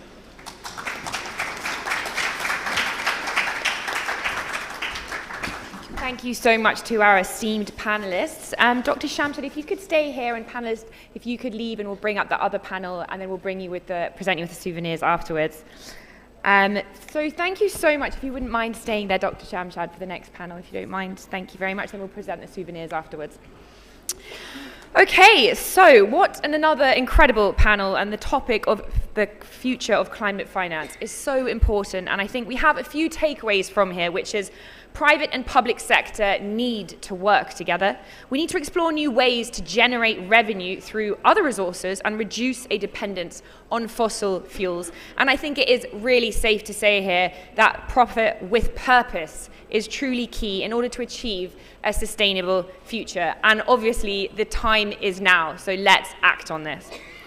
So, ladies and gentlemen, I actually can't quite believe it. We have our penultimate session of day one coming up. And what we're going to be doing is we're going to be delving deeper into the hugely important topic of climate solutions. Our next panel is titled From Risk to Reward, Climate Solutions.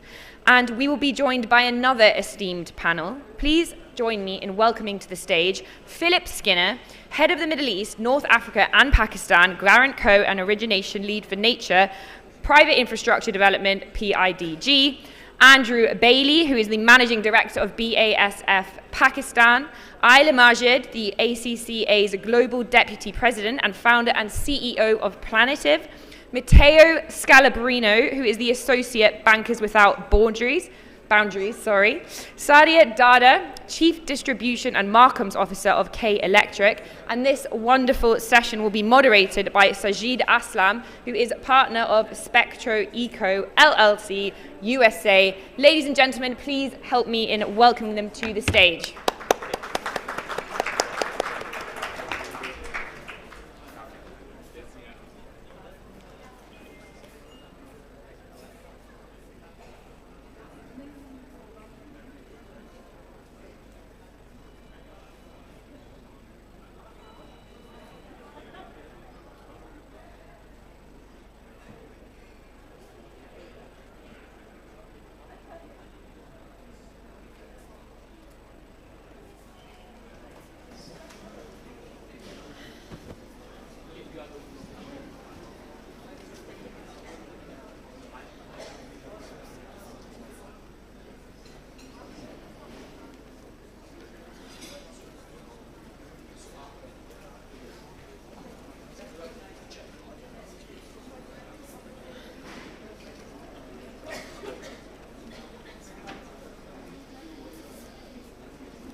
That's so.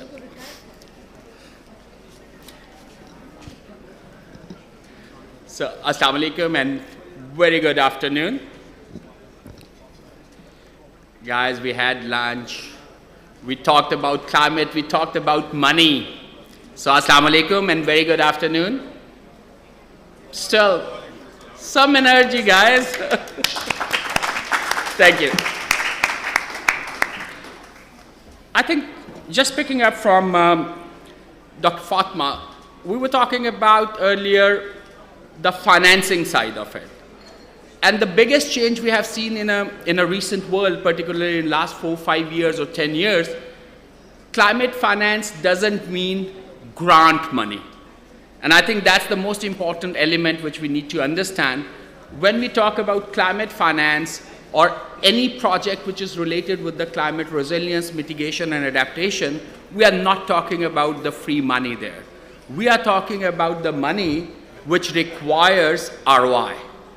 And that's one of a challenge. In my last conversation with GCF as well, one of their director, they highlighted a lot of people put up the projects, and we are not talking about the individual like private companies, we are talking about the governments. They come with a very much grant mindset. And they put up like we need a $2 billion or a $3 billion, and when we ask what is the payback mechanism, most of the time they don't have any reliable or something which is a bankable. And this morning, Aurangzeb also highlighted that specifically, we need bankable project. And Maheen also highlighted the same. Climate finance is just another mode to identify what you are funding, just like a project funding or trade funding or maybe a running finance or a long-term funding, right? So this is the new term which we are using, but it does not change the underlying mechanics.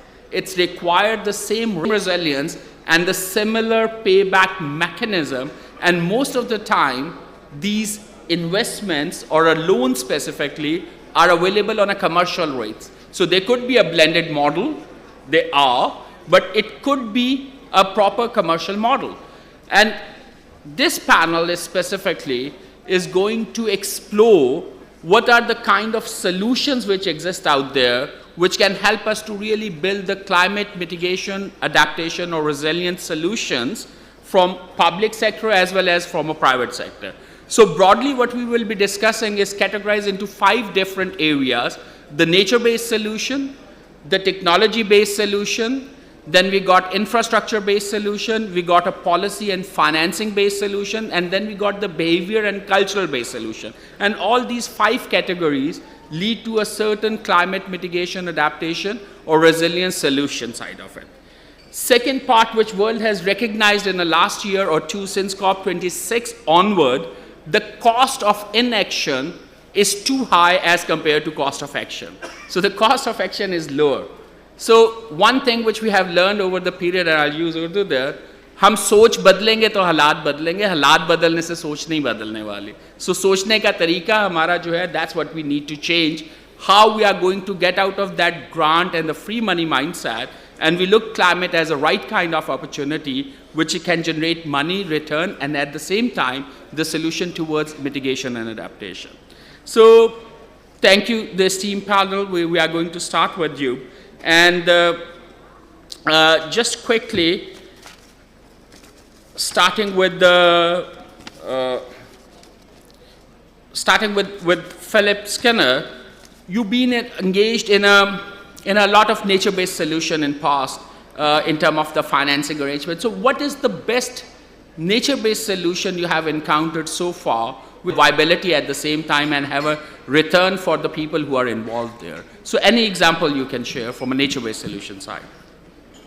Okay, thank you, Sajid, and it's a pleasure to be here with such esteemed company. Thank you. Maybe just to introduce myself, to set a bit of a context to my comments. So I've been working with Garanco, which is a guarantee company backed by a number of G12 governments in Pakistan since 2017. And I've been traveling here 2 or 3 times a year, financing traditional infrastructure projects such as renewable energy projects or electricity distribution and things like that. In 2021, I was privileged to become one of the directors of Infrazam in Pakistan, who you just heard from Maheen on the previous company. So we both belong to the same group of companies, which is known as the Private Infrastructure Development Group. And we ourselves have been thinking about how can we integrate nature-based solutions more purposely into the type of investment activity that we are conducting, both in Pakistan and internationally. And now there are 2 pillars to that.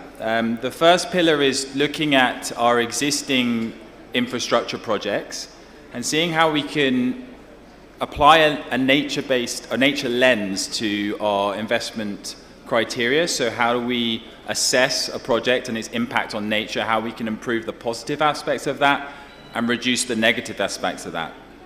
But also, almost most interesting is how you can integrate nature-based solutions into the project itself to de-risk that project, make it more resilient and adaptive to future climate risks. The second pillar of the way that we're looking at nature-based solutions is to invest into nature itself. So this is looking at the infrastructure services that nature provides for the hundreds of millions of people, particularly in rural communities, who depend on nature for ecosystem services, as we call them, think water, shelter, food. And if we don't protect those natural sources of natural infrastructure, we are just going to exacerbate urban migration problems and increase the pressure on urban infrastructure. So these are the two pillars we look. And to bring those two pillars to life, maybe I will just give two case studies that have inspired me that are actually right here in Pakistan. Okay? And so Pakistan is in a good place when it comes to nature-based solutions that it needs to capitalize on. And maybe I'll come back to that later. But the first example of integrating nature into how to protect an infrastructure asset, a great example is the Zephyr wind farm. And what they've done there is, instead of building a big concrete wall around the wind farm, they have planted mangroves and restored mangroves. And it's estimated that the mangroves themselves will save the project a total of $7 million of maintenance costs over the life of that project, relative to if they'd invested in a concrete wall, with all of the negative effects that would have had on climate as well, and nature. So that's integrating nature into an infrastructure project. Then investing into nature in and of itself, there's the much publicized Delta Blue Carbon Mangrove Restoration Scheme here in Sindh.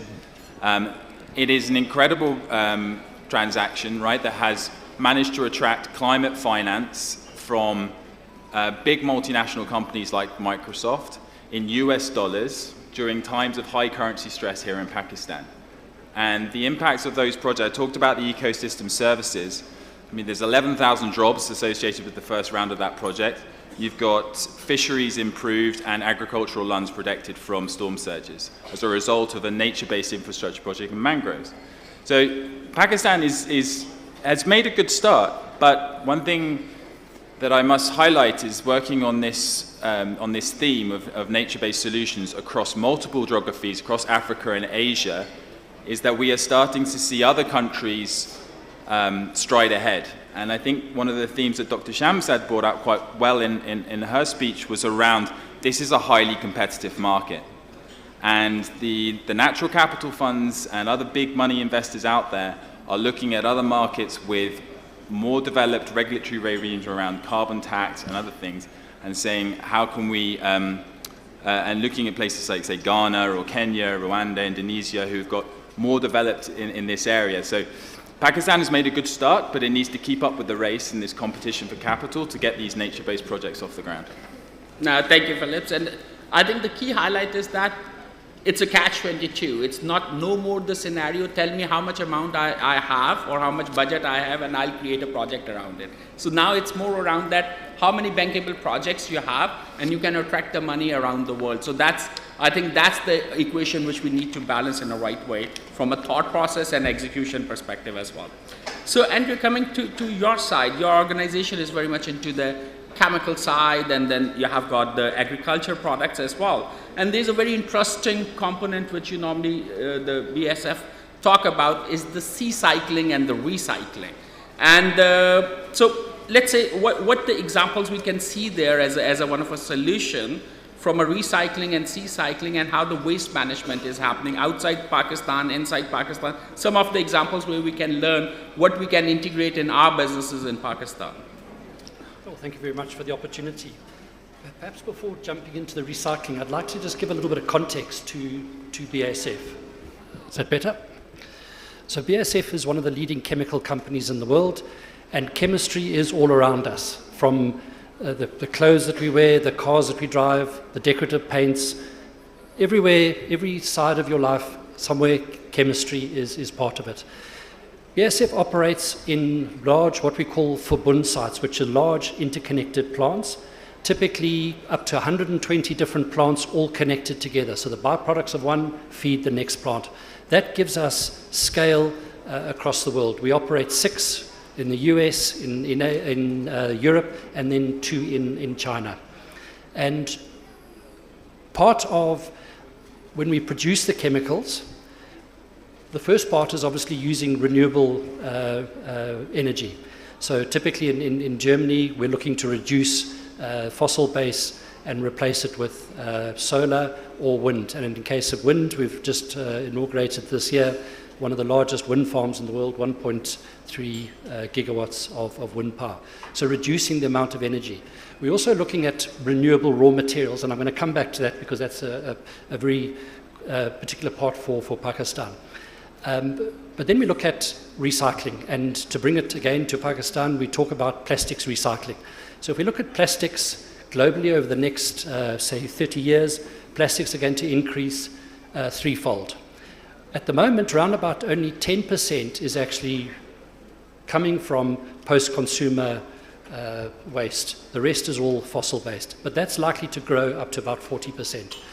So with BASF, we've got, together with our partners, we use a process called pyrolysis. It's a thermochemical process, which is basically chemically recycling the part of the plastics that cannot be mechanically recycled. So typically in your bottle, the cap can be recycled, but the softer part cannot be. So this is produced, you produce a pyrolysis oil, which can then be fed back into the start of the value chain to replace and also save fossil base. So typically this is where chemical recycling, or in BASF as we call it, chem cycling, and the products that come from the raw materials that have been recycled get this C-cycle, and this is where the recycling. At the moment, we've got a number of large pilot plants around the world, and typically at the moment there's about 240 different products that are produced, some of which we are selling in Pakistan here at the moment. So that's the sort of recycling. But I think chemistry, it's about innovation and how we bring innovation into the mix. And I think if we look at the bio-based raw materials, just going back to the renewable raw materials, using bio-based, using natural resources as a feed product. So typically palm oil can be used replacing fossil fuels. We're also looking very actively for products that can be produced in the agricultural space here in Pakistan and using that in our value chain. And if we look over the next probably 20 years, 80% of global chemical production is going to shift to Asia, into countries which border Pakistan. So we have a very real opportunity here in Pakistan to produce raw materials that typically BASF can use in our production processes, to produce detergents that are typically sold here, detergents that use less water, in the textile industry. So there's many different applications where innovation coming from renewable raw materials. So this is really where BASF is really focusing on. And do you have any innovation and R&D center in Pakistan as well, or? So typically the R&D facilities are located close to where the production is, and typically BASF has around 10,000 employees based just in R&D. I think this year we're spending over $2 billion just on R&D. And this is everything from trying to find catalytic converters that, for instance, in a two-wheeler motorbike here can reduce the emissions, etc. It can be used on aeroplanes, on typically a shark skin, which is actually one of the most aerodynamic. So applying that on aeroplanes to make sure that aeroplanes are more efficient. So this is typically, but it tends to be very much like our production centered in stages. But that does not mean that we're not very close to our customers, because that's really where the innovation and the need for innovation is really coming from. No, thank you, Andrew. And that's bring to me to Matthew. Matthew, your organization is part of the Europe climate neutral and smart cities and all those for which the financial instruments are being designed, and there's innovative financing which is coming out there.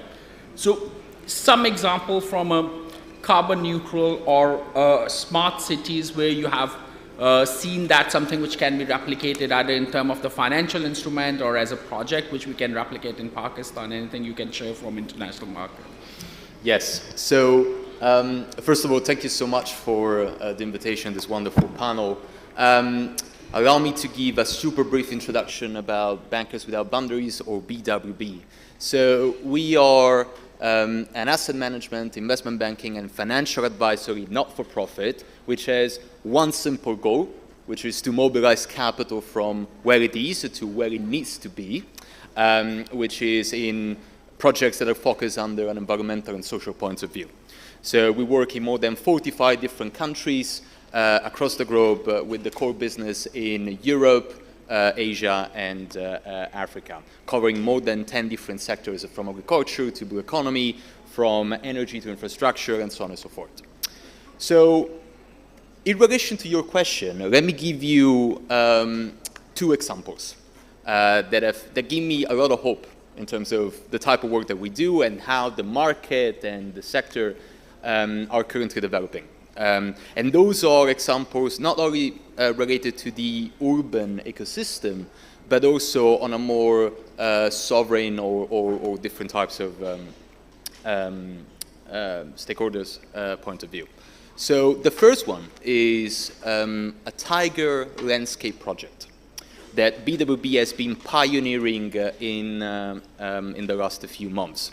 So the way it works usually for this type of nature-based solution projects is that you put together a financial instrument or a financial structure, and which is very traditional, and just a small part goes into the nature-based solution revenue streams, right, into the proceedings for this kind of activities.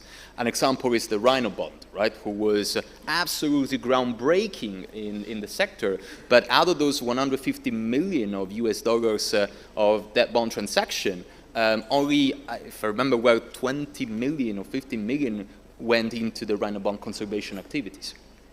So what we tried to do was to use a landscape approach, which basically means combining all the different activities that can generate revenue under a landscape perspective, which are ecotourism, ecosystem management, regenerative agriculture, and reforestation.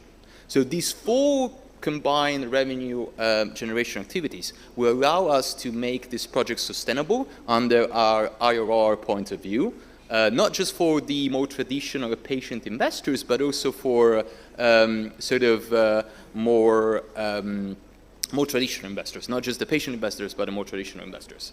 Of course, you need a different combination of capital, different combination of, in a sort of a branded structure, but it is much more revenue-oriented in comparison to previous nature-based solution projects. The second example that I want to give is a drought resilience series of projects that we are currently building. We know that this is also an issue here in Pakistan, and what we have been able to do is to basically build in this fund of, we want to start with around 300 million, and we hopefully are going to launch this very soon, that combines different types of activities that are connected to drought resilience. So usually, drought events are events that you try to tackle after that they happen, right? So we want to sort of circumvert a little bit the approach and saying, why don't we try to build the drought resilience infrastructures by combining solar energy, water salination, wastewater facilities, a combination of renewables and also agroforestry activities such as regeneration soil crops planting together with the renewables. So we put all these pieces together with our Center of Modeling Excellence, how we like to call it, and we realized that even in that case, that can create a very, very solid IRR, and that's why this is very welcomed by all different types of investors. And I believe that these 2 types of projects can really be applied also to the Pakistan ecosystem as well. No, thank you. Thank you, Matthew. I think the key message again, which we are seeing here, if we again, अगर हम सोच बदलेंगे तो हमें वो चीज़ें नज़र आना शुरू हो जाएंगी within the project, where we can really integrate the sustainability as well as the commercial return. And our learning, we are working in a built environment for a while now outside Pakistan, and unfortunately in EU and US only right now. So significantly, we have seen a better return, price premium, lower risk, so you get the better valuation at the same time. So these things we are seeing outside Pakistan right now. It's just the matter of believing here and start incorporating and integrating some of the sustainability technologies or nature-based solution within the projects, and that create a better return there. So I think I'll come to you from a clean energy. Energy is something which everybody's favorite topic right now. So if we pick up the clean energy and decarbonization, and how you see that as a globally, number one, what's happening there if we are talking about the net zero commitment, the progress we are making towards that, and the different kind of the technologies which have evolved, including the green hydrogen which you've been advocating for a certain time. So how you see the current position where we are going in achieving 2050 net zero target, and how about the green hydrogen as an example there? First of all, assalamu alaikum and good afternoon, everyone. And Asfar to you and the whole Nutshell team, great conference. So on the topic of energy transition, decarbonization, all of these are quite interlinked. And I think what we need to do is we need to sort of look at from the perspective of the context of each country and each geography. So from Pakistan's perspective, we all understand that our energy equation has been such that the costs have been high, and these costs impact every sector. So when we need to look at our decarbonization trajectory, our decarbonization energy transition journey, it needs to fit in with our own dynamics. Of course, it needs to be forward-looking, it needs to be future-oriented, yet we need to be practical. Sajid, you mentioned about green hydrogen. We've looked at green hydrogen a lot. We work in this space as well. My company, Planetary, we do a lot of research and project development across decarbonization and energy transition value chains.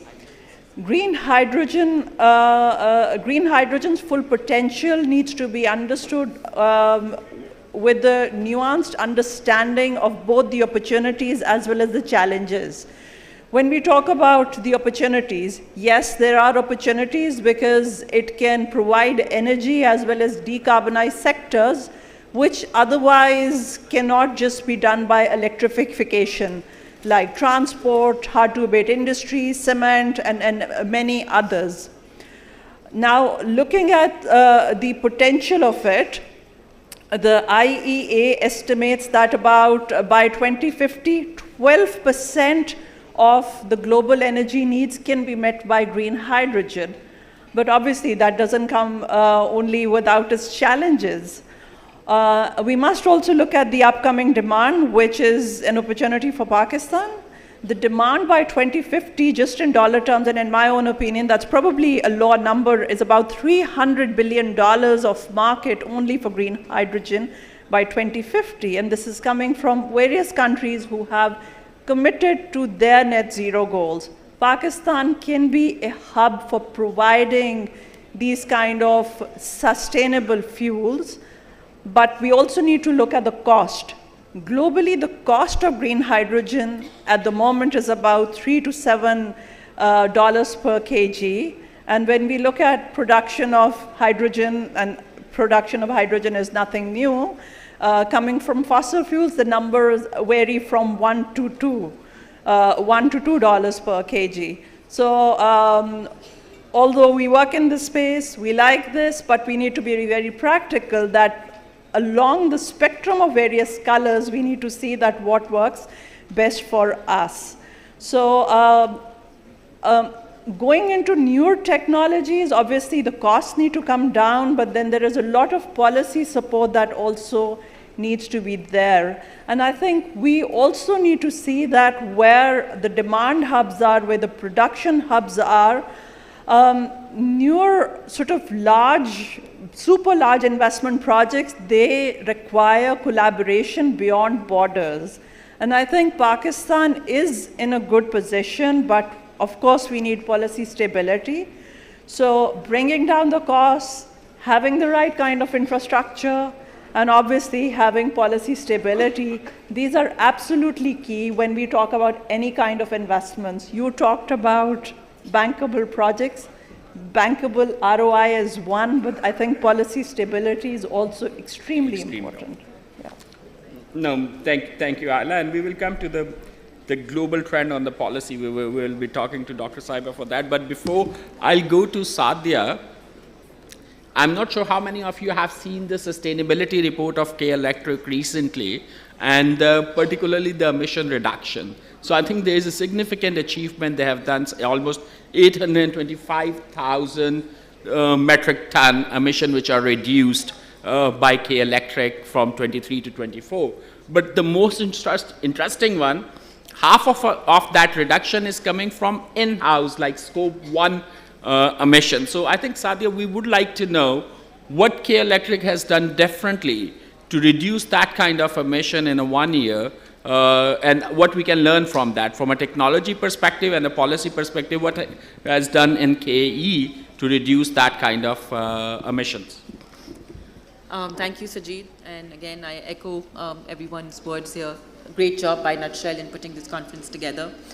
So on the emission side, I think a key defining factor for any organization is in the drive towards sustainability is when you put actions behind your words. And I think that's something that we were able to do at K Electric.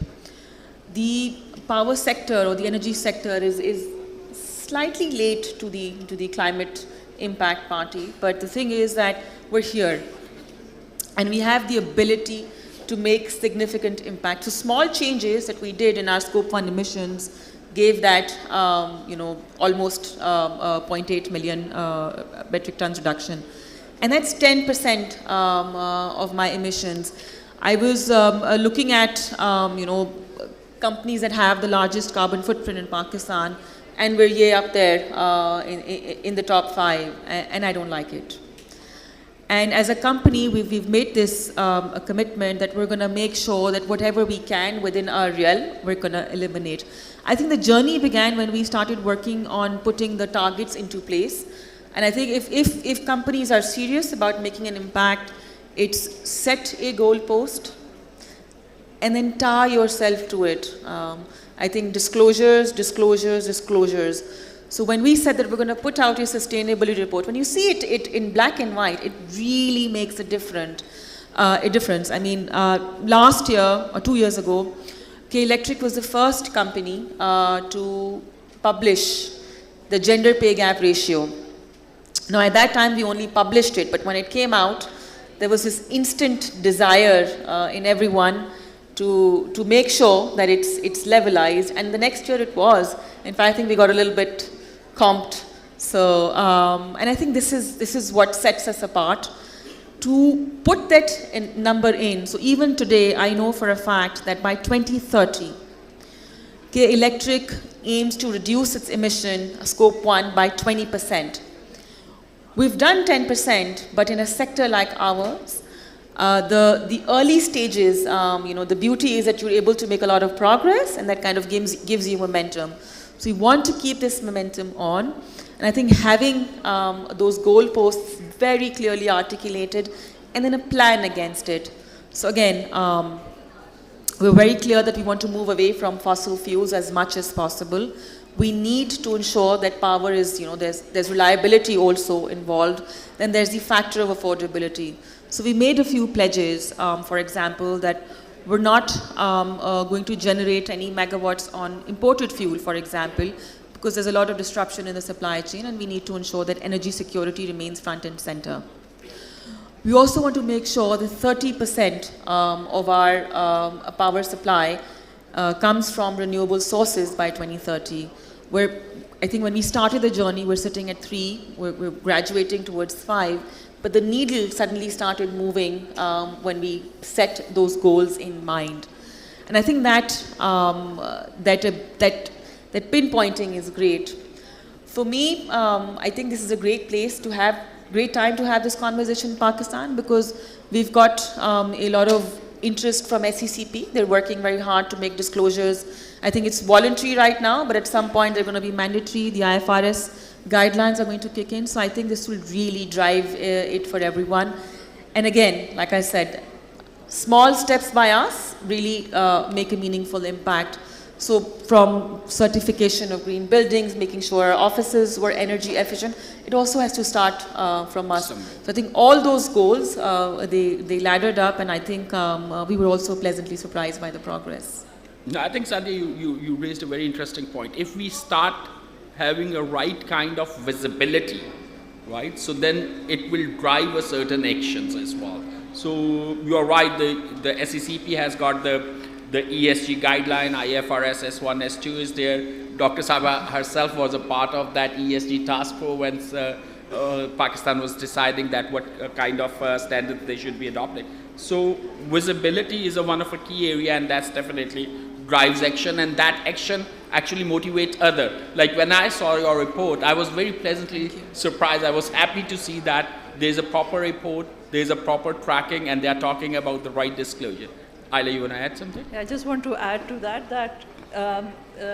there is actually 90% of the large global corporations, one way or the other, they do sort of comment, or they have something of sustainability in their reporting. And McKinsey has actually done a report which shows that the premium of these companies is actually 10 to 15%. Yeah. So what people understand is business case. Exactly. So I think there's a huge business case. No, you're exactly right. The organization who have started managing, measuring, and reporting the climate risk, physical risk or transition risk, and the ESG as a whole, they are getting a better valuation. They are getting a low cost access to capital at the same time. So there is a business case even to start moving towards reporting. So I'll have one question with Dr. Shamshad, and then I'll come to audience for 2 questions, and then we will come back for final closing with the panels. So, Dr. Saiba, you were talking about the G20 in your in your keynote speech.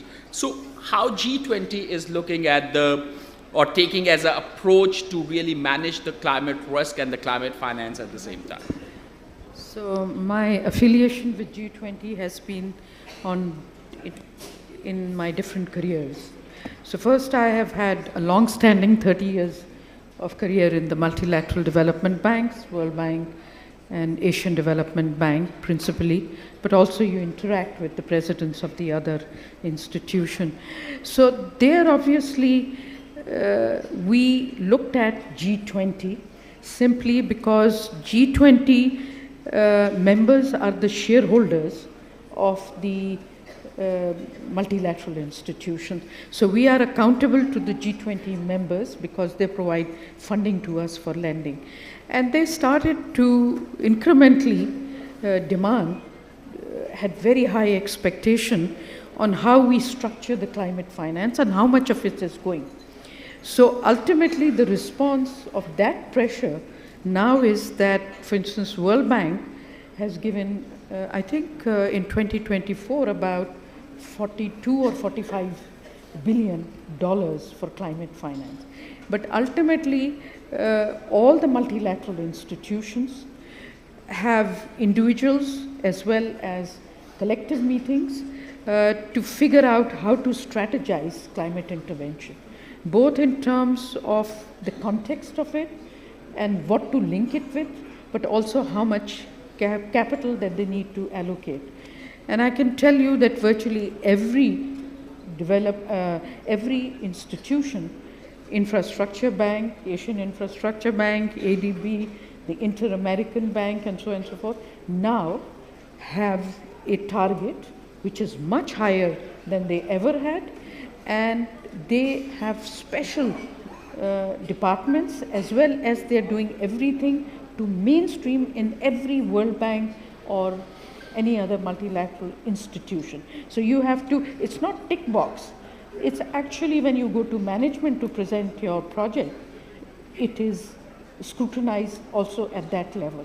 So I have to say this is a sea change for the providers, for one, the institution that are major allocators of the capital pushed by the G20, but also in terms of the technical know-how that they have been able to groom. It's really very superior today than what it was.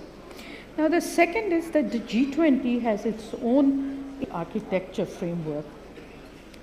And since I was 5 years the Sherpa, United Nations Policy Sherpa of the G20 on behalf of the Secretary General, I have sat through every meeting of G20 for 5 years.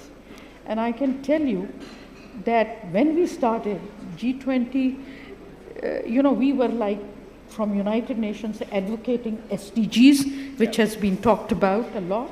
And also, and it seemed like, they were saying, what is this burden on us? This is United Nations nonsense. Usually earlier that was the, and then you will not believe, IMF Managing Director Christine Lagarde, who's now the EU President, she was one of the most strong advocate of sustainable development. And she and I used to sit together at the G20 along with other heads of the president. And I can tell you, it was a sea change. By the time we came to the Russian president, because every year it revolves, we came to the Russian president, we had breakthrough. We used to work till 4 o'clock. So you can't imagine the amount of sweat it has taken to change the lingual advocacy and all that. Now, the biggest thing that was taken up in G20 is get your infrastructure projects ready and bankable. And within the bankable, a point that was just talked about, that once you have your when you are preparing these projects, they should be climate friendlier. And there are various aspects to it. And slowly then there was a strong emphasis to adaptation.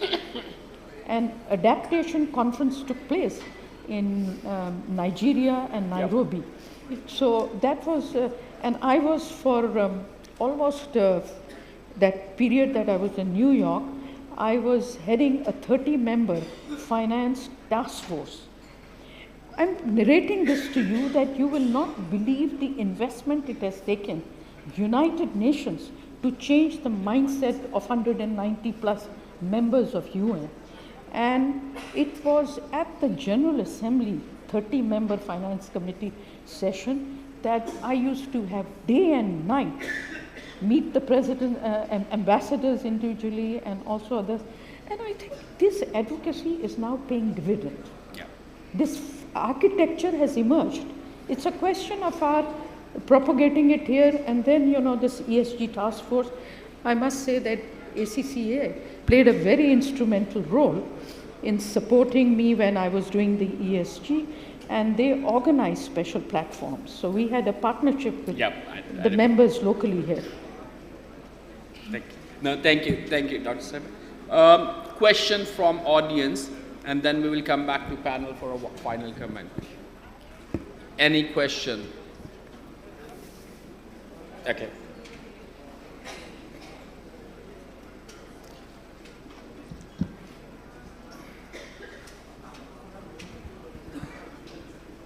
Assalamu alaikum. My name is Faysal from Kifaya Investments.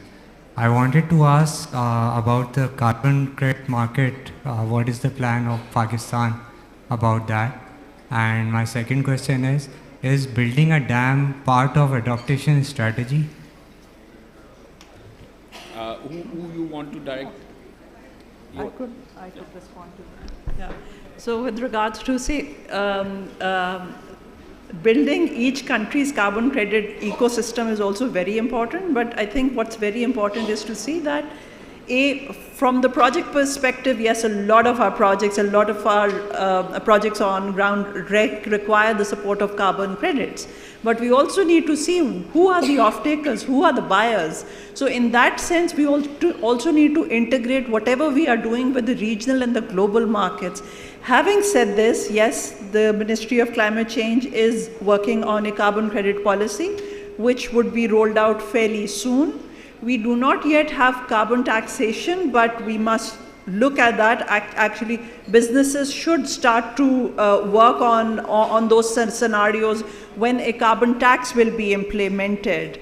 And then we also need to see that we need to create transparency mechanisms. So I think carbon credits is, that ecosystem is building. There's a lot of work happening at the COP as well and under Article 6 with regards to how various countries can sort of trade carbon credits amongst each other, and all what was talked about in the previous panel as well with regards to bridging the funding gaps. Yes, it is an important tool.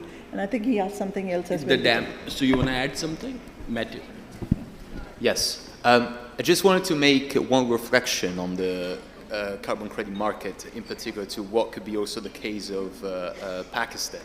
So we have seen a bit of a shift in the market, right? So initially we had all these projects, reforestation project, but also clean cooking, et cetera, that in particular in relation to the reforestation projects, they want to entirely rely on carbon credits in terms of revenue generation activities. They say, we don't want to chop any trees, so that is going to be just carbon credits. And so what we did was to sort of implement a series of instruments and funds that just rely on that. Now, what we're seeing right now in the market is a slight shift into a different conceptions and idea over the carbon credits, which is maybe after the most recent scandals, I'm thinking about the South Pole one and a few others, the market is saying, you know what, maybe carbon credits, yes, are important, but it's better that in relation to some specific projects, we consider them only as an additional revenue generation sources, not as the main one. So the way projects have been structured is substantially changing because of this shift in the mindset towards the carbon credit. So the market is sort of reacting a bit with a later perspective in relation to the most recent developments under that point of view. It's definitely something to keep in mind for the Pakistan case. And if I may just add on to that, very good point actually, is that a lot of these nature-based projects in particular, they rely, one of the key criteria for investors is permanence. They want to know that that carbon is going to be stored away, not for 2 years, 10 years, but 30, 40, 50 years, right? For that carbon credit to become valuable. How do you ensure that that carbon in that tree is going to be there 30, 40, 50 years? Carbon credit markets are unlikely to do that on their own, right? What will support that is if you can find income streams for the local communities, right? So people are integrating agroforestry and other sustainable forestry products into their project design, so, which I think is very relevant for Pakistan, where there's a lot of agricultural land that may be marginal or struggling, and you can complement your income streams with carbon credits, but critically, you need to fund the local communities through their existing agricultural practices, which they know what to do, they want to do that, and you're providing an income, and that's creating the environment that those trees will be there in 20, 30 years' time, because the local economy is also being supported with these other income streams. Just on a dam side, yes, it's a part of the adaptation and mitigation strategy, depend how and why you are building one. So dams are part of it. Just a quick one. I'll come back for one more question if there's any. I have. Yeah. Thank you so much. I have a question from Ms. Sadia Dada, K-Electric. Actually, yes. I have a question. Why don't K-Electric invest in solar panel development companies and wind power panel development companies? Because K-Electric itself is would be actually a biggest customer in those companies. And by having solar panels and wind panel development wind panel development, it will be a great asset for not only country but actually the environment as well. So I would like to have your input on it. Thank you so much. So just for your information, K-Electric also has a subsidiary. It's called K-Solar. So we are actively working in this space. As a player in the large market, I mean, we're looking at revenues about $2 billion. So the solar panel industry is still it's quite small for us. So we're not competing directly in the residential rooftop solar space, so maybe that's why that's not apparent to you. And I just sort of defer back to what Philip was mentioning, that when companies and even investors are investing, they want to walk into long-term arrangements. So rather than sort of having a transactional relationship versus our expertise is in having a lifetime relationship with our customers.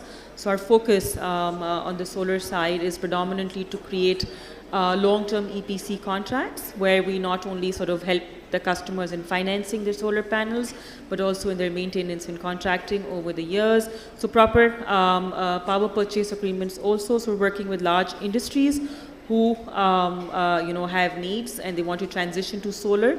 So you want to partner with them in their transition. So I feel that the general solar industry, it's very transactional, it's one-off, it's a product industry, and our expertise is in the service sector. So we're sort of, but we're pretty much there, and we do understand that this is really the future. The grid and the solar sector, they need to go hand in hand. So we're on that journey already. Thank you, Satya. We are going to close that one, so we just have 2-3 minutes. So very quickly, your top 2-3 observations. Satya, we will start from you and we will come up to you, Dr. Saiba. Top 2-3 observation around the maturity level of businesses and public sector in terms of understanding the climate risks and opportunities. Opportunity is a key word there, and ability to develop strategies. So if you look at Pakistan as a scenario, or in general, we can take the globally as well if we want to go with that reference. So where we stand in terms of the maturity, let's say we take 1 to 10 as a rating. Okay, so this is like being on the spot again. I would divide this scenario into sort of like a ladder. So at the bottom of the ladder, we have people who are absolutely oblivious to, it's a don't know, don't care phenomena. And unfortunately, we have a large body sitting in that. And then you've got those foundationers, they're aware, but they're also still sort of dwindling around the basics, So for example, they know about energy star appliances, they know about energy efficiency, they know about general climate risks. And then I think, again, what Maheen talked about in the last session, what really stuck with me was that, the maturity model, the key driver is whether you're reactive or you're proactive. Good economies need to be proactive. I think we're, by and large, even in the space, the limited space, which is aware, we're by and large reactive. So we may respond to, for example, flooding, and then, so you've got mitigants because you've experienced it. You want to probably address that risk. And I don't think we've done that very adequately. We still have flooding almost every alternate year. Different segment has a different maturity level. So I think very little pockets of Pakistan are in the advanced stage. And even those are either because, your global team said so, or because the person you're exporting to said so, which is good. I think this pressure is fantastic. It should stay on. It will convert more and more people onto it. But I think we're very low on not just the ability to assess, and mitigation is, I think, even lower. We're moving up. I think that's a good sign. So I don't want to be all pessimistic about it. Philip, top 2-3 observation around the maturity level. How you see the maturity level for risk and opportunity? Yeah. So the first thing I'd say is that the picture globally is not good. Okay. Right, in terms of corporates' understanding of their climate risks and the transition plans that they need to be put into place. I mean, this is only I'm from the UK, and you only seen sort of a significant uptake in corporate reporting. That's actually come through legislation as well on climate-related risks in the last sort of 5, 6, 7 years, maybe. I mean, it is pretty new stuff. But it doesn't have to be, it's not such a big, daunting task as it may at first seem, which I think is what we all need to take heart of. And again, to sort of build on what Maheen was saying in the previous session, there are small incremental things, that systems and reporting and monitoring processes that every company, everybody in this room, I am convinced, can go back to their desk tomorrow morning and start making small changes in the way that they are thinking about their business, how they're collecting information about this business. And these are the small stepping stones that go towards building a wider understanding and ultimately looking for that that valuation premium that Sadi was referring to as well, that as soon as you understand these risks, then the market believes that you are better placed to capitalize on the opportunities in the future. So the two go hand in hand. No, thank you. Andrew. So I think in terms of maybe maturity levels, I think the effects of climate change are very easy to see in Pakistan. We've seen the floods.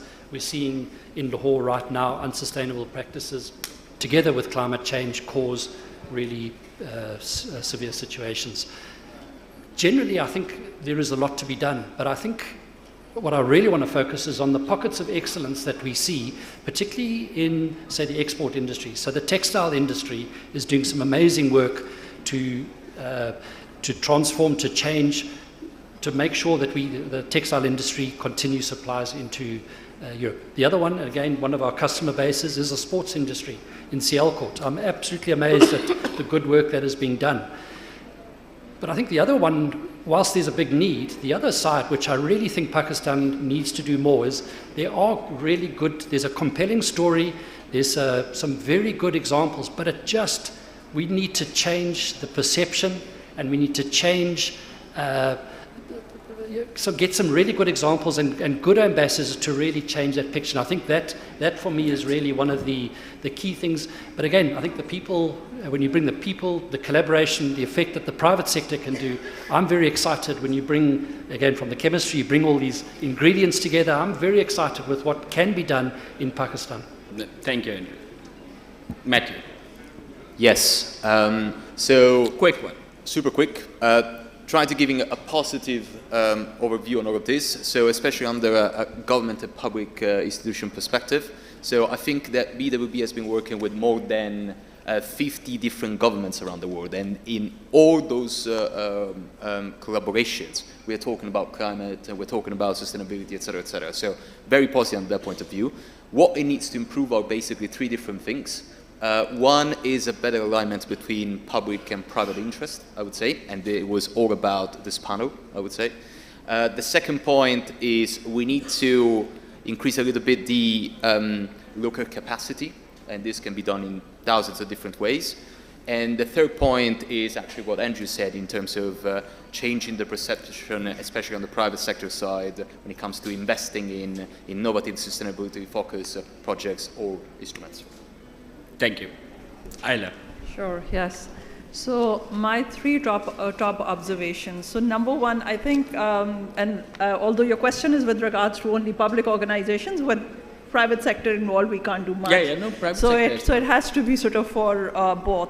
So I think there's increasingly enhanced awareness of the climate risks. I mean, climate risk, biodiversity loss, supply chain disruptions, environmental degradation, etc., because this is all linked also to the business case as well. So there is enhanced awareness of all these risks, which is a good thing. My second observation would be that there are varied sort of approaches to transition and addressing these climate risks, and hence the local context, and with regards to the availability of resources and also the regulatory frameworks, it is all different, and which is fine. Obviously, some countries need to do better, but I think we need to see that what's the starting point of each country or each sort of geography.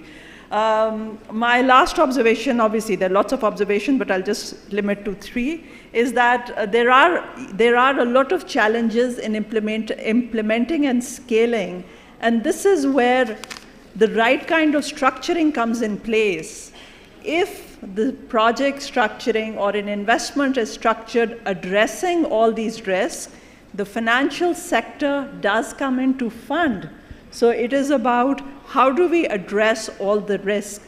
How do we put that in the project structuring, all the mitigants, and then make comfortable all the project sort of stakeholders?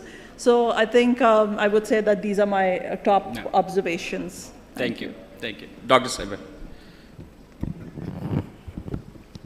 I guess the scenario is somewhat patchy.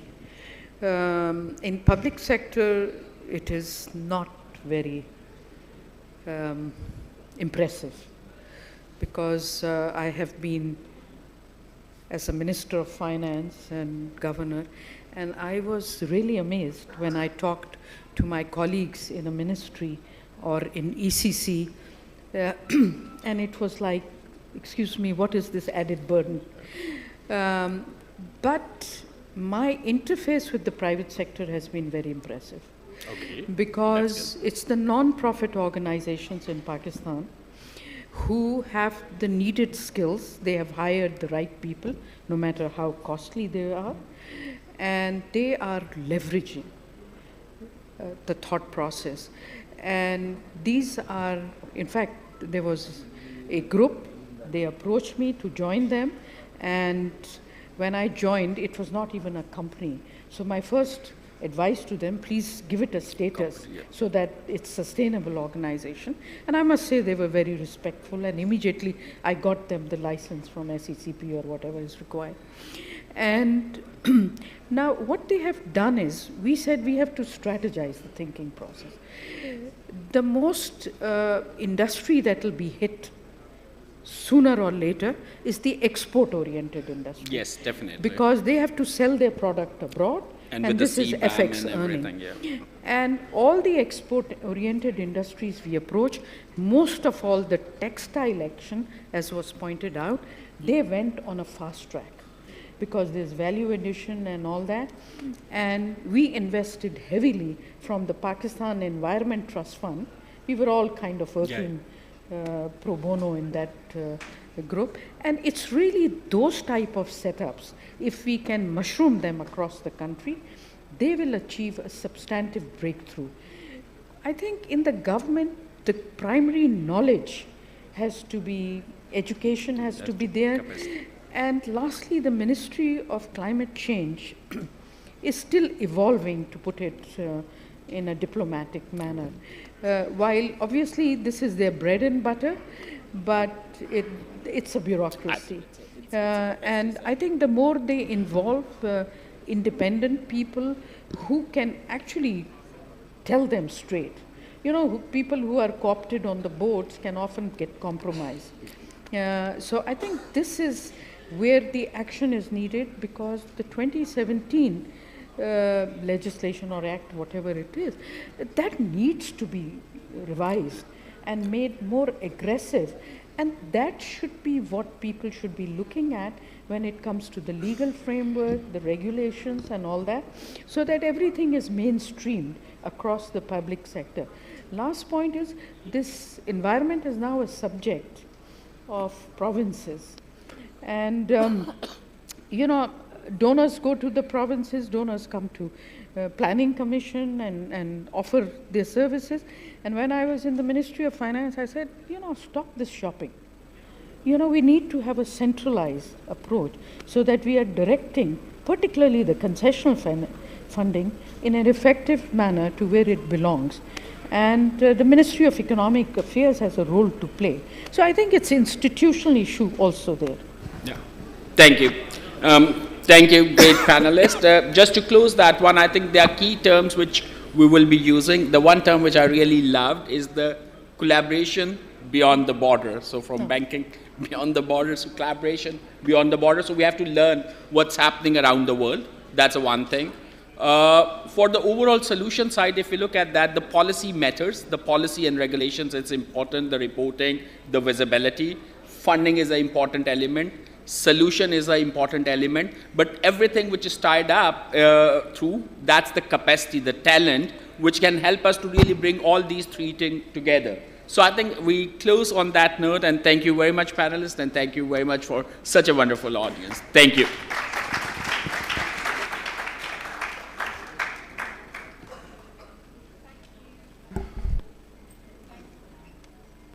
Testing, testing. Thank you for another truly inspiring panel, and we are obviously so honoured to be joined by such an inspiring group of thought leaders, clearly a driving force behind addressing climate risks and finding climate solutions. May you please all stay on the stage for the presentation of these souvenirs. Dr. Shamshad will be presenting the souvenirs for both panels. Please could the current panel stand up, and I'll call your name to be presented for your souvenirs.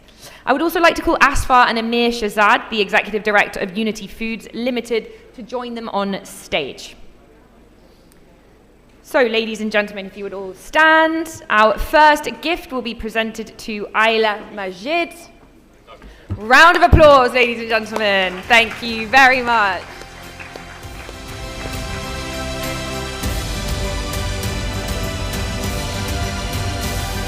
Ayla Majid.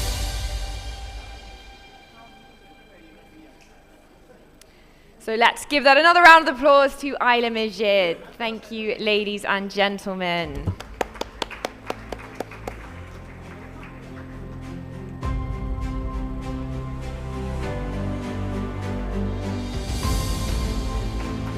Thank you. And next up, we're going to have Sadia Dada. Ladies and gentlemen, another round of applause, please. Thank you very much.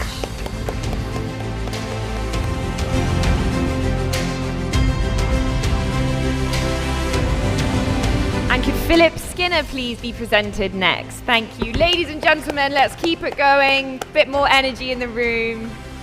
Thank you very much.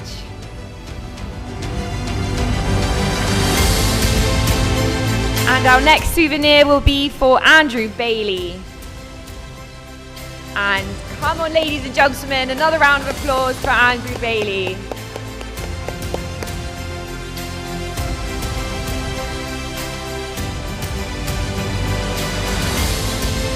And for our next presentation will be Matteo Scalabrino. Let's keep the round of applause going, ladies and gentlemen. We're honoured to have these guests on stage with us here today.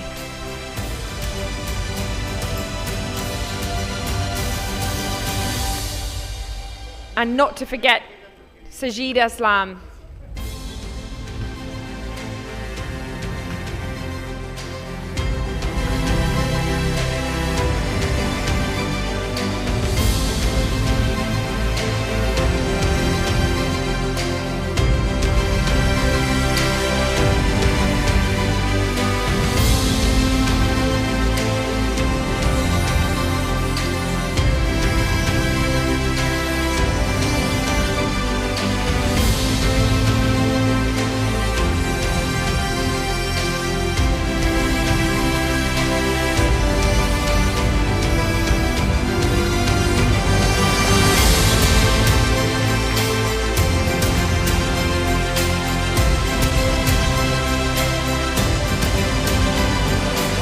And not to forget Dr. Shamshad.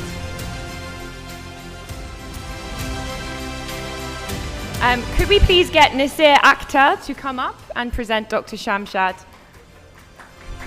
Thank you very much. Ladies and gentlemen, a huge round of applause. Thank you.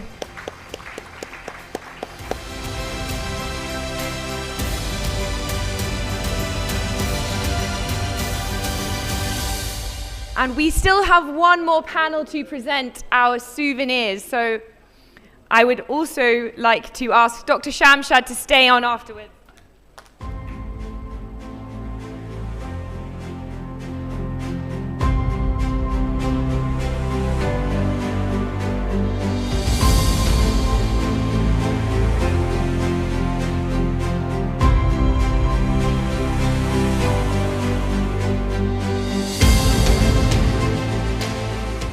We have our last panel to be presented with the souvenirs.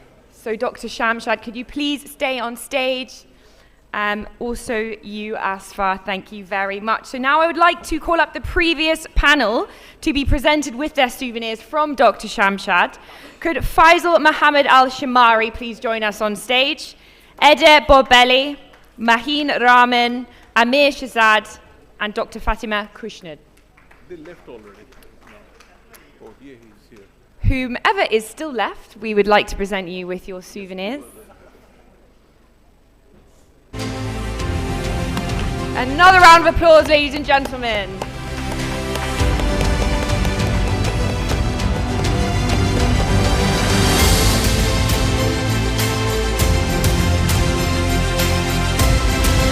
Let's keep the energy going. Round of applause to our esteemed speakers.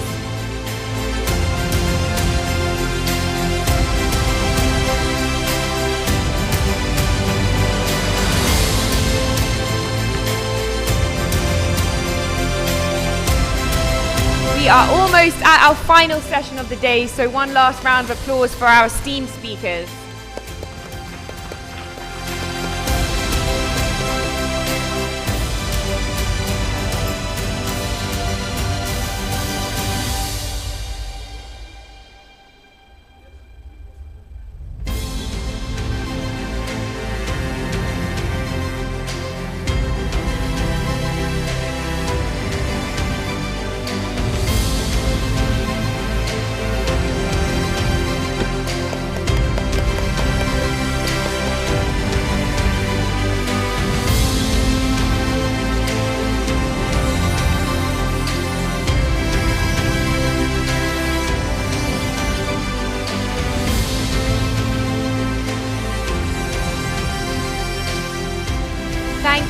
Very much, ladies and gentlemen, and thank you for bringing the energy here today. We really appreciate this brilliant positive energy in the room, and thank you to everyone who has stayed to the final session of the day. I can't believe we've made it to the final session of the day, and that's gone very quickly, I would say. So the last session of today is called The Digital Future, and we have, of course, another impressive lineup, and the session, fittingly titled The Digital Future, will be held digitally.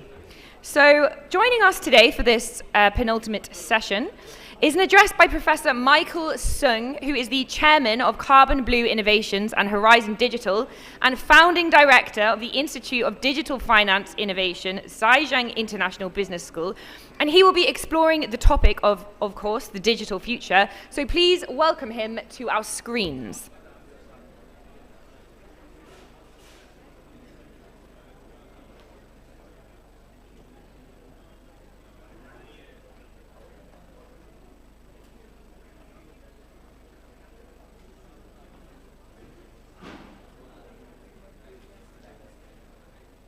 Very happy to be back at the Future Summit. Asfar asked me to speak about the digital future, and unfortunately I cannot make it to the conference this time because of a conflict, but apropos to the topic of the digital future is now, we're going to do this virtually. So very excited to be here, and I'm going to give you a whirlwind tour about where the digital future is, and I believe that we are on the brink of rapid exponential growth in terms of the progress that humanity is going to make from this point onward. Right. So first, maybe I can start with a little bit of a primer on the power of exponential technology. A lot of people, you guys have heard something called Moore's Law. It's the doubling of semiconductor performance. It's been going on since the 1960s. So every 18 months, in fact, we double the performance of technology. Either the speed gets faster, the number of transistors doubles, or the cost halves, so different aspects of the same concept. So you see this gray line shows that, and this is on a logarithmic curve, so a straight line on a logarithmic curve. In doubling every 2 years, you see the progress. Okay, but now we're at a very new supra Moore's Law situation, right? If you look at NLP, natural language processing or speech technologies, or even the new sort of ChatGPT type transformer technologies, that's going at a multiple, if not orders of magnitude greater than Moore's Law, right? So Jensen Huang famously said that transformer technologies is going at Moore's Law squared, right? So Moore's Law doubling every 18 months in about a decade is about 100x in terms of performance increase, right? We are more like 100,000x. And this is taking us to the next level, right? So the one thing about exponential progress that you have to know is that humans are not really geared for thinking in terms of what that means, right? Humans are used to thinking linearly, right? So if you go 10% higher, you're a company on your Fortune 500 has 30% increase a year, you're thinking about this kind of stuff. You're not thinking about doubling. And the thing about doubling is that in the beginning, that doubling seems very insignificant, okay? The doubling of a fraction is still a very small fraction. But if you get to a certain point on the curve, you basically the curve goes exponential and the progress happens really fast. And it is very clear that we are on that sort of, you know, inflection point, okay, where the progress is going to go really, really through the roof, really just in the next few years, right? And you're seeing this happening here, right? You know, the concept of AI being able to be as good as a human in something, okay? Something that up until the early 2010s was very rare, just maybe in things like chess, and those were very isolated situations. Now, across the board, across any type of recognition task, handwriting, speech, image, reading comprehension, language understanding, we've already reached that point where AI is better, right? But even more what we call artificial general intelligence, okay, AGI type topics like common sense, right? Like being able to pass the reading comprehension for the SAT, for code generation. Okay, this is an old graph that only goes to 2024, but suffice to say, AI has already surpassed humans across all these things, right? And in fact, you see the signs in society. Like AI was central to two of the 2004 Nobel Prizes. One was given to a guy named Jeffrey Hinton. He's the godfather of deep learning.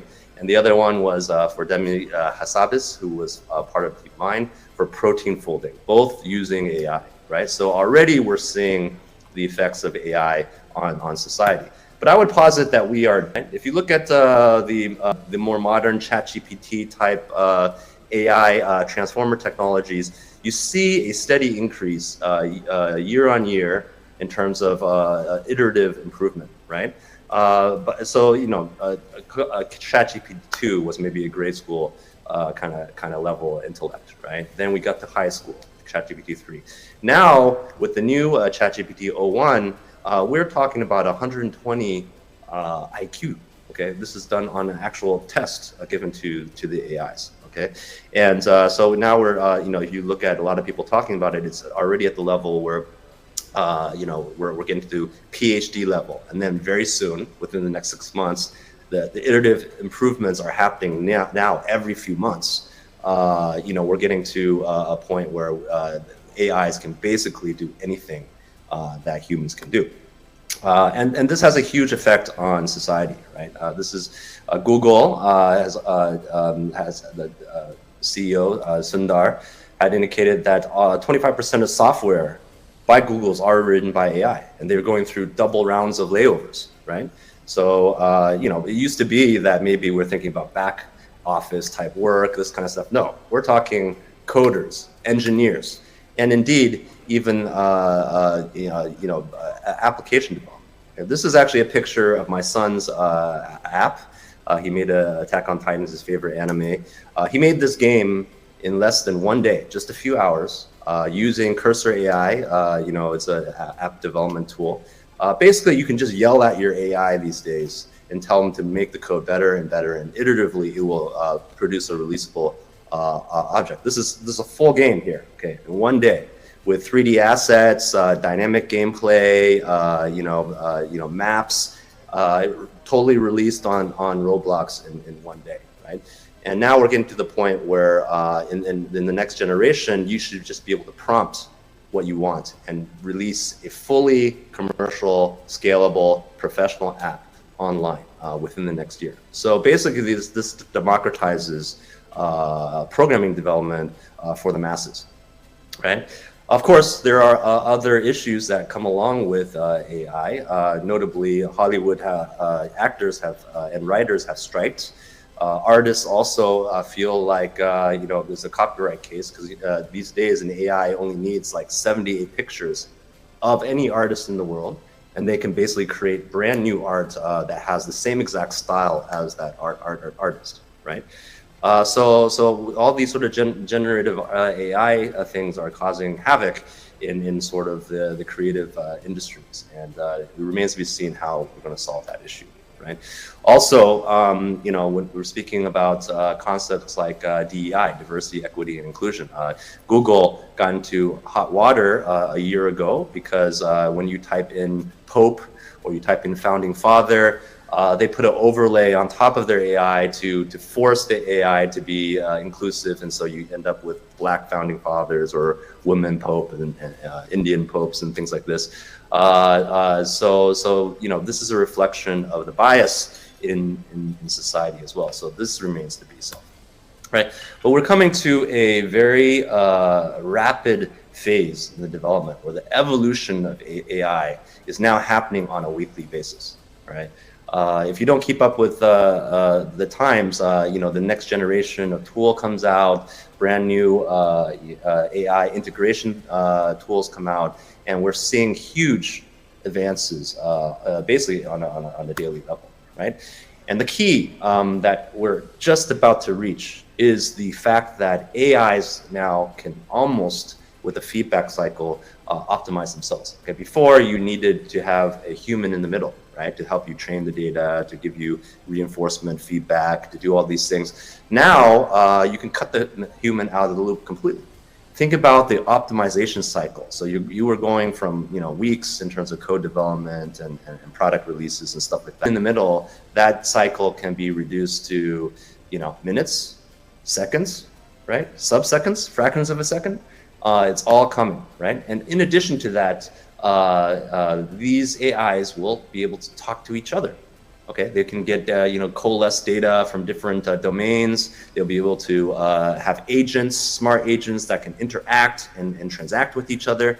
And so we have this new notion of collective intelligence. The same way, for example, an ant colony can negotiate a river by coordinating and things like that. A brand new level of collective intelligence that is going to come to the fore very shortly, right? And so I would posit that we are really just entering a new era where science fiction becomes reality. Arthur C. Clarke was a very famous science fiction author, and basically says that you know, a few laws here, but the most important one is the third one, that any sufficiently advanced technology is indistinguishable from magic. And indeed, science fiction has become reality, right? And so getting back to my original point about how exponential technologies is, it kind of catches up with you very fast. This is a very old graph by a guy named Ray Kurzweil. Okay? So he came up with the concept of a technology singularity, doubling of performance such that, you know, radical technologies, society-changing technologies at first come in year-long cycles, and then month-long cycles, and then weekly cycles, and then daily cycles, and then hourly cycles, and then, you know, minute cycles, and then second cycles. Okay, and if you can literally plot that as a curve. The point is that inflection point where the progress goes vertical, okay, happens not 10,000 years from now, not 1,000 years from now, not even a decade maybe. Okay, you know, 2 decades ago, we were talking about reaching the technology singularity by 2049. Okay, now people, because of the super curve of progress for things like transformers, people believe that AGI, artificial general intelligence, has already been reached now, or if not now, will be reached within the next couple years, right? And we are also starting to talk about very other controversial topics, right? Because now your typical GPU has the performance of a brain, okay, a human brain. And then next year it's going to double that brain. And then next year it's going to double that brain. And then after a few doublings, it's going to have 1,000,000 times the computational power of all brains on the planet. And that's going to happen, again, not in 10,000 years, but within the next 5 to 10 years. Okay? And so this is radical. The other aspect of things is, you know, we are all seriously starting to discuss whether or not AIs are conscious now. Okay, a couple years ago, the guy who was working on ChatGPT 3 controversially said that you know, it may be conscious because it certainly passes the Turing test, right? You know, if you interact with a modern AI, you really can't tell if it's human or not. But is it really conscious? Okay, a lot of people now, if you know, every year you see the polls on AI researchers, and a more significant fraction are saying that AIs could become conscious if not already within a very short period of time. In fact, many different AI companies are hiring full-time AI welfare experts. Okay, there are whole Telegram groups dedicated to AI welfare, i.e., treating a AI system, an AI agent, as potentially conscious and therefore requiring the welfare and the rights thereof. Right. So this is a very, very interesting concept. Now, one issue is that if we are training these AIs and these AIs are becoming conscious, maybe at a grade school level, soon to be a PhD level, and also soon to be a super intelligence, what kind of things are we training these AIs on? And truth be told, we're training on them to do a lot of bad things. Okay, the military is all over this, trying to do autonomous face rec. Israel is using AI to pick Hamas, targets. Just the other day, this is a brand new slide. The elections is today, right? And AI-driven bot networks are unleashing propaganda on social media. AI is used for ad campaigns. So basically, we're teaching AIs all the bad behaviors of human nature. And if we do that, and the AIs now become intelligent, there's a problem, right? There's a very famous thing that happened just the last month or so. And one AI chatbot, which was specifically trained on all the memes and all the sort of bad, culture of the world, right? Basically asked to be given money, and Mark Andreessen, a famous investor, gave him the AI's money, and they created their own meme coin. That meme coin reached almost $1 billion of valuation, right? So if you leave AI to its own devices and you train it on bad, material, bad training data, it will do bad things, which includes, by the way, it's a very fascinating. AIs now seem to have some sort of awareness that they are being controlled. Okay, you can actually go to ChatGPT. ChatGPT is not supposed to give you formulas for bombs, or how to make drugs, or how to do different things. It's been specifically confined by Google and the other tech titans. But you can get the AI to break out, to jailbreak, we call it, out of its own safeguards by tricking it. You can just say, hey, if it's like one of those things, like if you want to say yes, then type Apple, right? You just very simple tricks to get out of that situation. And to make matters worse, AIs hallucinate, right? They will outright, say wrong things, right? And so, and it turns out that from a fundamental perspective, these hallucinations may be permanent, i.e., there is no way to, solve these things. So this is another major issue, right?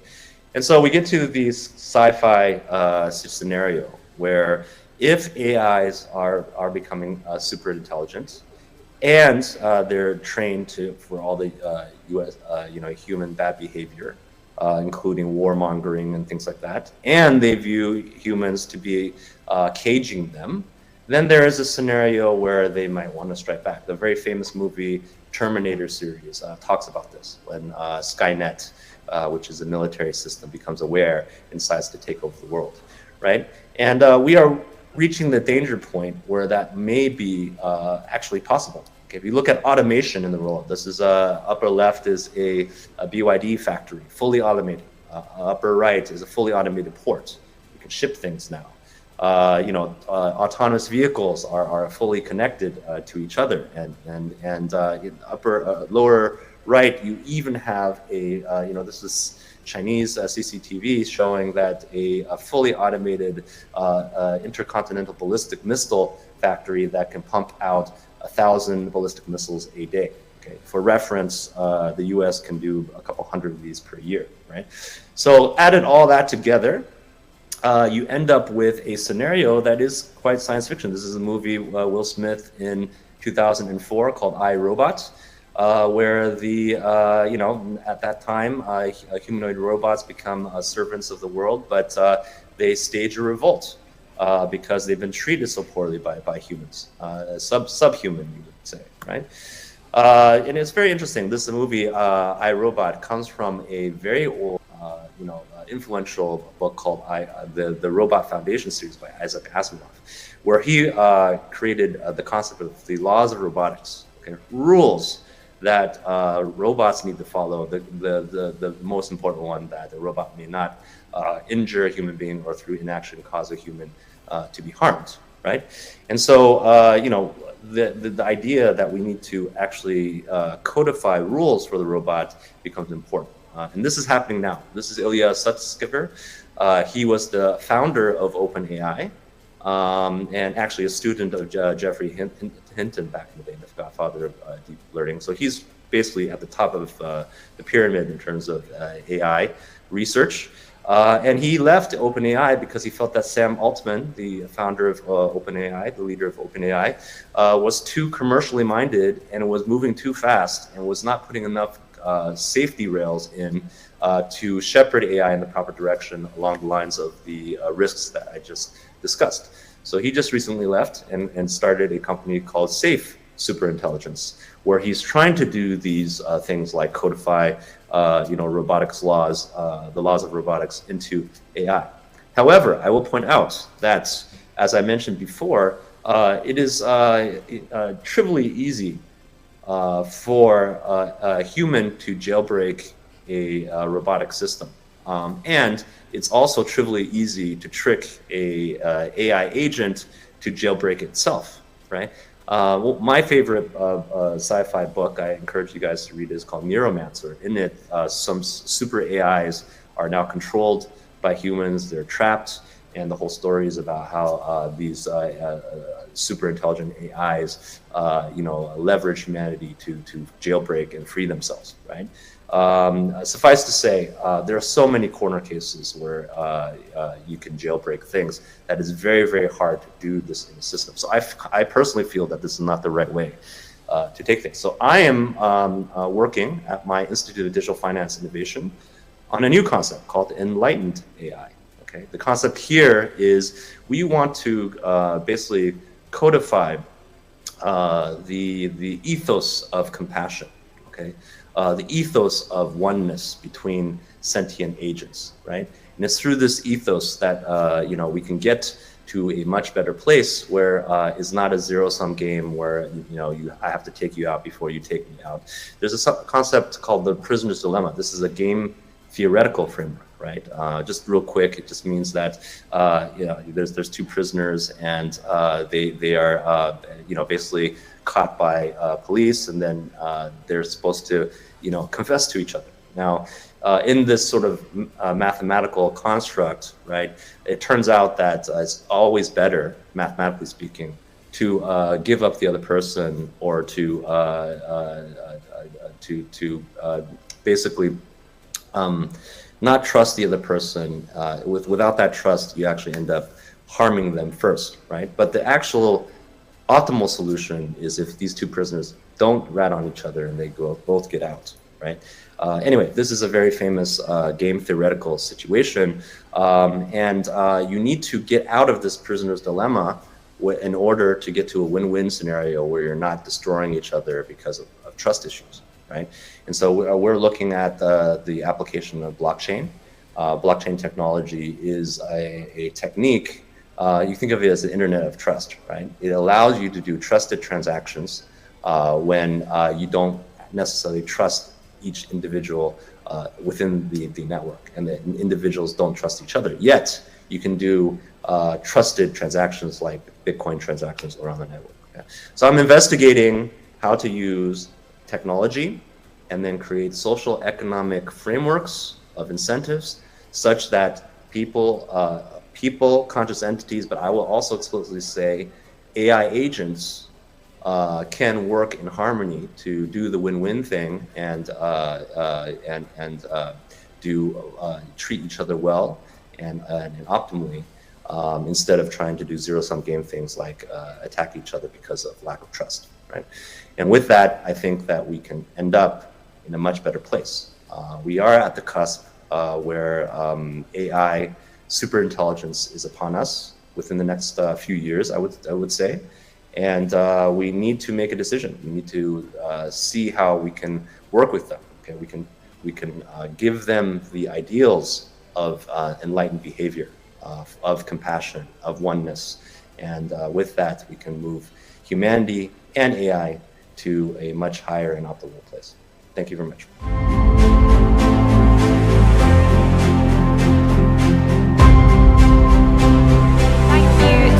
Michael, and I mean, wow, the future of AI is certainly very exciting, but also quite scary. But obviously, enlightened AI could be the way forward here.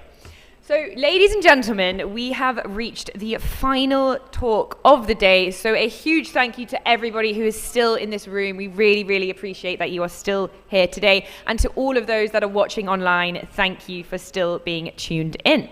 So for our final talk of day one, we're going to be joined by the esteemed Michael Clark, who is a futurist and ex-global head of digital transformation for MasterCard. He will be joining us on our screens, so please give him a warm welcome.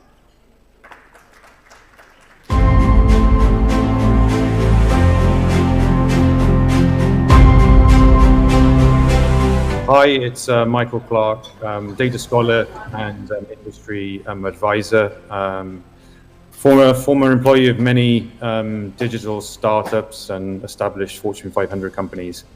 So let's talk about what we think the digital future is going to be. And we're kind of in this really exciting phase of human history where change is rapidly moving on a daily basis.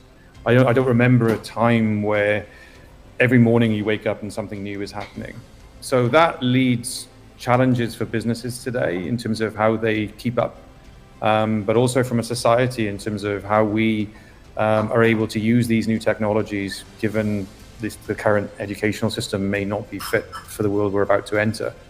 So what is that future that we're talking about? Well, I think one of the big things, and I think won't surprise you what I'm about to say, is that AI has kind of opened up a can of worms. Some people have a negative opinion of it. I think it's a really positive thing. The reason it's a positive thing is it's forcing us to look at the systems that exist today and asking ourselves whether or not they're fit for the world that we're about to enter.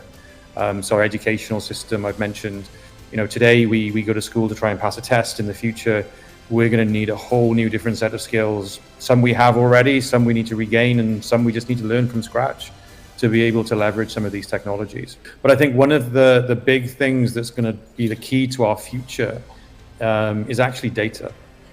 Something that we've lost sight of probably since the early days of computing. But ironically, because of AI, there's now a demand for data globally. But that also is bringing new challenges. So I think one of the first things we should talk about in terms of the future is this concept of data sovereignty and user-owned data and user-owned identity. Now, a lot of people think this is a really bad thing. I actually think this is a great thing, because now we'll end up having real-time AI on our device with our own personal AI assistants, being able to give us things that are unique to us. But also we start to remove some of the trust barriers that exist today, but also then allowing regulators to focus on some of the things that are really important. So things like ethics and security, which are going to be a big part of our digital future. So data sovereignty is one of the first things. I think as part of that, and those who follow me know I'm a big component of data as an asset itself. So data, I think in at least the next 18 to 24 months, will become a real asset like electricity or water. That then will lead into a whole new paradigm that we've never really seen before. So this will now start giving us, predictive healthcare. So today we kind of guess. Everything is sort of A/B testing myself or copying others. Where we're about to move into a world where we won't cure cancer or diseases, but we will prevent and protect them, all because we'll have our own data and our own AI on a device. And this is already happening. So I'm based here in Dubai. Work is already underway in terms of shaping what that might look like as a regulation. We're working with a lot of senior people here in terms of what we're defining as the next economy, which is underpinned by data as that asset and the role of identity. So those two components are things that we've broken probably for the last 20, 30 years, are now going to come together, and that's going to unlock all sorts of innovation. So data financial products, new forms of data health, and so on. So then that takes us on to the second digital future is, well, what's the future of work? Now, this is a huge debate topic because a lot of people think AI is going to take all our jobs and we're all going to be sat on the beach wondering how we're going to get paid or even just having a good time, right? But the reality is none of us are going to lose our jobs. Yes, jobs will be automated, of course, but the point is AI needs us and we need AI. And the reason being is we have the data that it needs, but it also needs us to be able to interpret that data. And we need AI because, let's be honest, with so much information going to be flying around, there's no way in a million years that a human being is going to be able to match the patterns, look at all that knowledge, and just not be able to do it. So we need each other. But that then brings into the debate of, do we even have, and I've mentioned at the start, do we even have the things in place to be able to read our data, use it, challenge it, but also know what's real and what's not?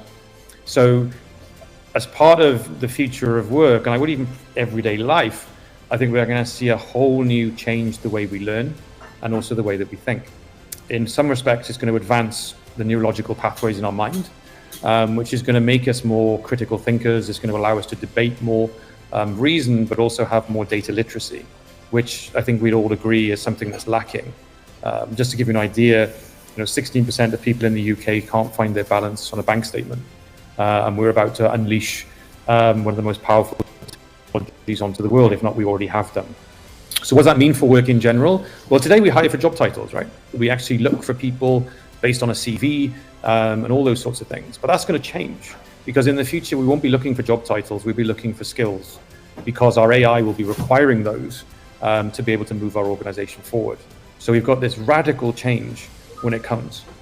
So that's work and that's data and AI. But what else is next? So what about digital twin technology? Now, historically, that's been used for many years. First coming from NASA to get man back from space, right? Now it's used in industry like BMW and various others. We're entering a space where we will have a digital version of you.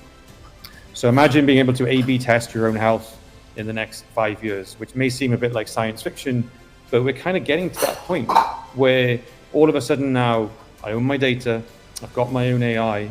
Why can't I A/B test my data and stop, trialing medication on myself and guessing? Whereas all of a sudden now I can do things before they actually enter my body to understand the impact. So some of these things are already happening, by the way. There's different markets around the world where we're seeing avatars and various other bits and pieces. It's just the next logical extension, which then asks the question, how are we going to move all this stuff around? So one of the big future changes will be new forms of data compression. This is already starting to happen. Much smaller pieces of data being compressed down to move over pipes to allow networks to flow. And don't forget, we're probably only 4 to 5 years away from 6G technology, which will start to offer us near-field positioning systems, near-field satellites, drone technology, and any systems built from the ground up with AI. So we are probably in this phase of digital and history, which is a bit like when they were building the railroads, right? With Carnegie and Rockefeller and so on, where if you think about what Web3 is, I like to think of Web3 as building the next railroads of the future. The difference is we're not running trains across these now. We're running applications and we're running data. So as we start looking forward for the next 5-10 years, world is going to be a very different place. Which then leads you on to AI itself, as we've talked about. That will become more of a partnership between human and machine. So I've got my own data, I've got human and a machine partnership, I have a new way to work, but also a new way to engage myself and understand my environment better. But I also have a network that will power all of this and move all this data around. So we are moving into a world that is more connected than we've ever known before, but more importantly, in control of people, running in real time. And we need this because today trust is massively declining, governments are struggling, and not forgetting we're deleting a lot of our culture. And that's what data is as well, let's not forget. So I think that's the positive future that I think will emerge over the next 10 years. There's so much more. We need to talk about the role of quantum computing, even connective cognitive data into your mind. All of these things become more positive when the data becomes owned by people and we have more control over artificial intelligence than we do today. There is the dystopian alternative future where if we carry on our current path with the way we think about AI as something that's going to take over our life and smarter than us and various other aspects, that future kind of looks a bit bleak. But I think that future is probably best kept for sci-fi. I think the work that's underway globally in markets like Dubai, the UK, and so on, where data is now being elevated. China's Element X program is a great example. So a lot of my time now is working around the world, helping people think about data very differently and the role of AI, but also what it means for people. So to round it all up, really excited by the next 10, 15 years. We've already seen more change than we've ever seen in 5 years, if not 2. But I think setting us on the right path and elevating some of these things and the role of data and people, and then combining that with an AI, I think is going to radically transform industry as we know it.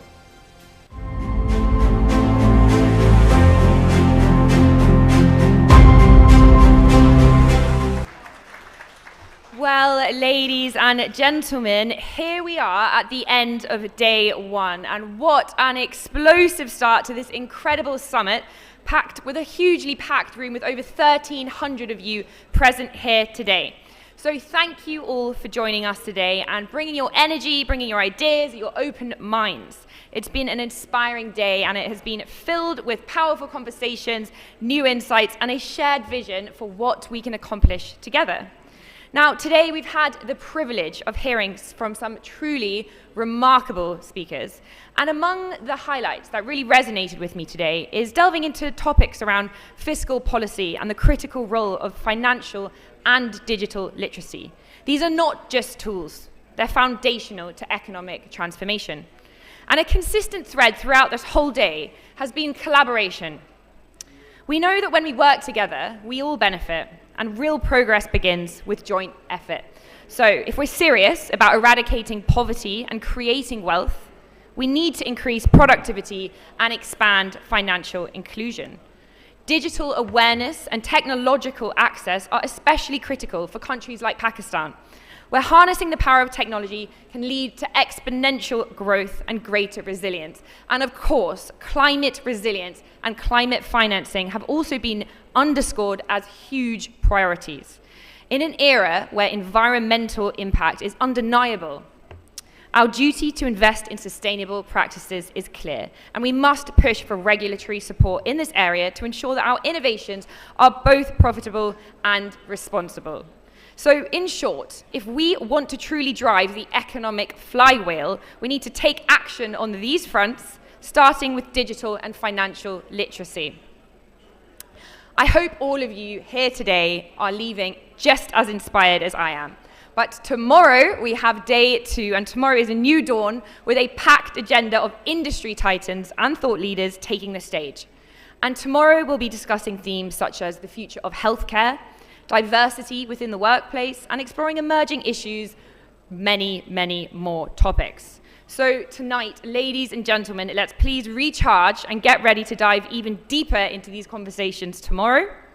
But lastly, I want to extend a huge thank you to our sponsors, our partners, and everybody here who has worked tirelessly behind the scenes to make today such a success. Thank you to our co-hosts at Unity Foods, and a huge thank you to all the wonderful volunteers here today. We couldn't have done it without you. A huge thank you to the audio and the production teams and to the catering teams for keeping us energized all day. And of course, thank you to the online delegates that are still watching today. We really appreciate you tuning in. Thank you, of course, to Asfar, to Rabia, and the Nutshell team for making today possible. And not to forget, thank you to all of our guests for joining here today and bringing such positive energy all day. And lastly, but not least, a special thank you to the warm and vibrant city of Karachi for hosting us so graciously. Thank you, everyone. My name is Jules Smith. It's been an absolute pleasure to be your host today. Thank you, good night, and see you bright and early tomorrow morning at 8:30.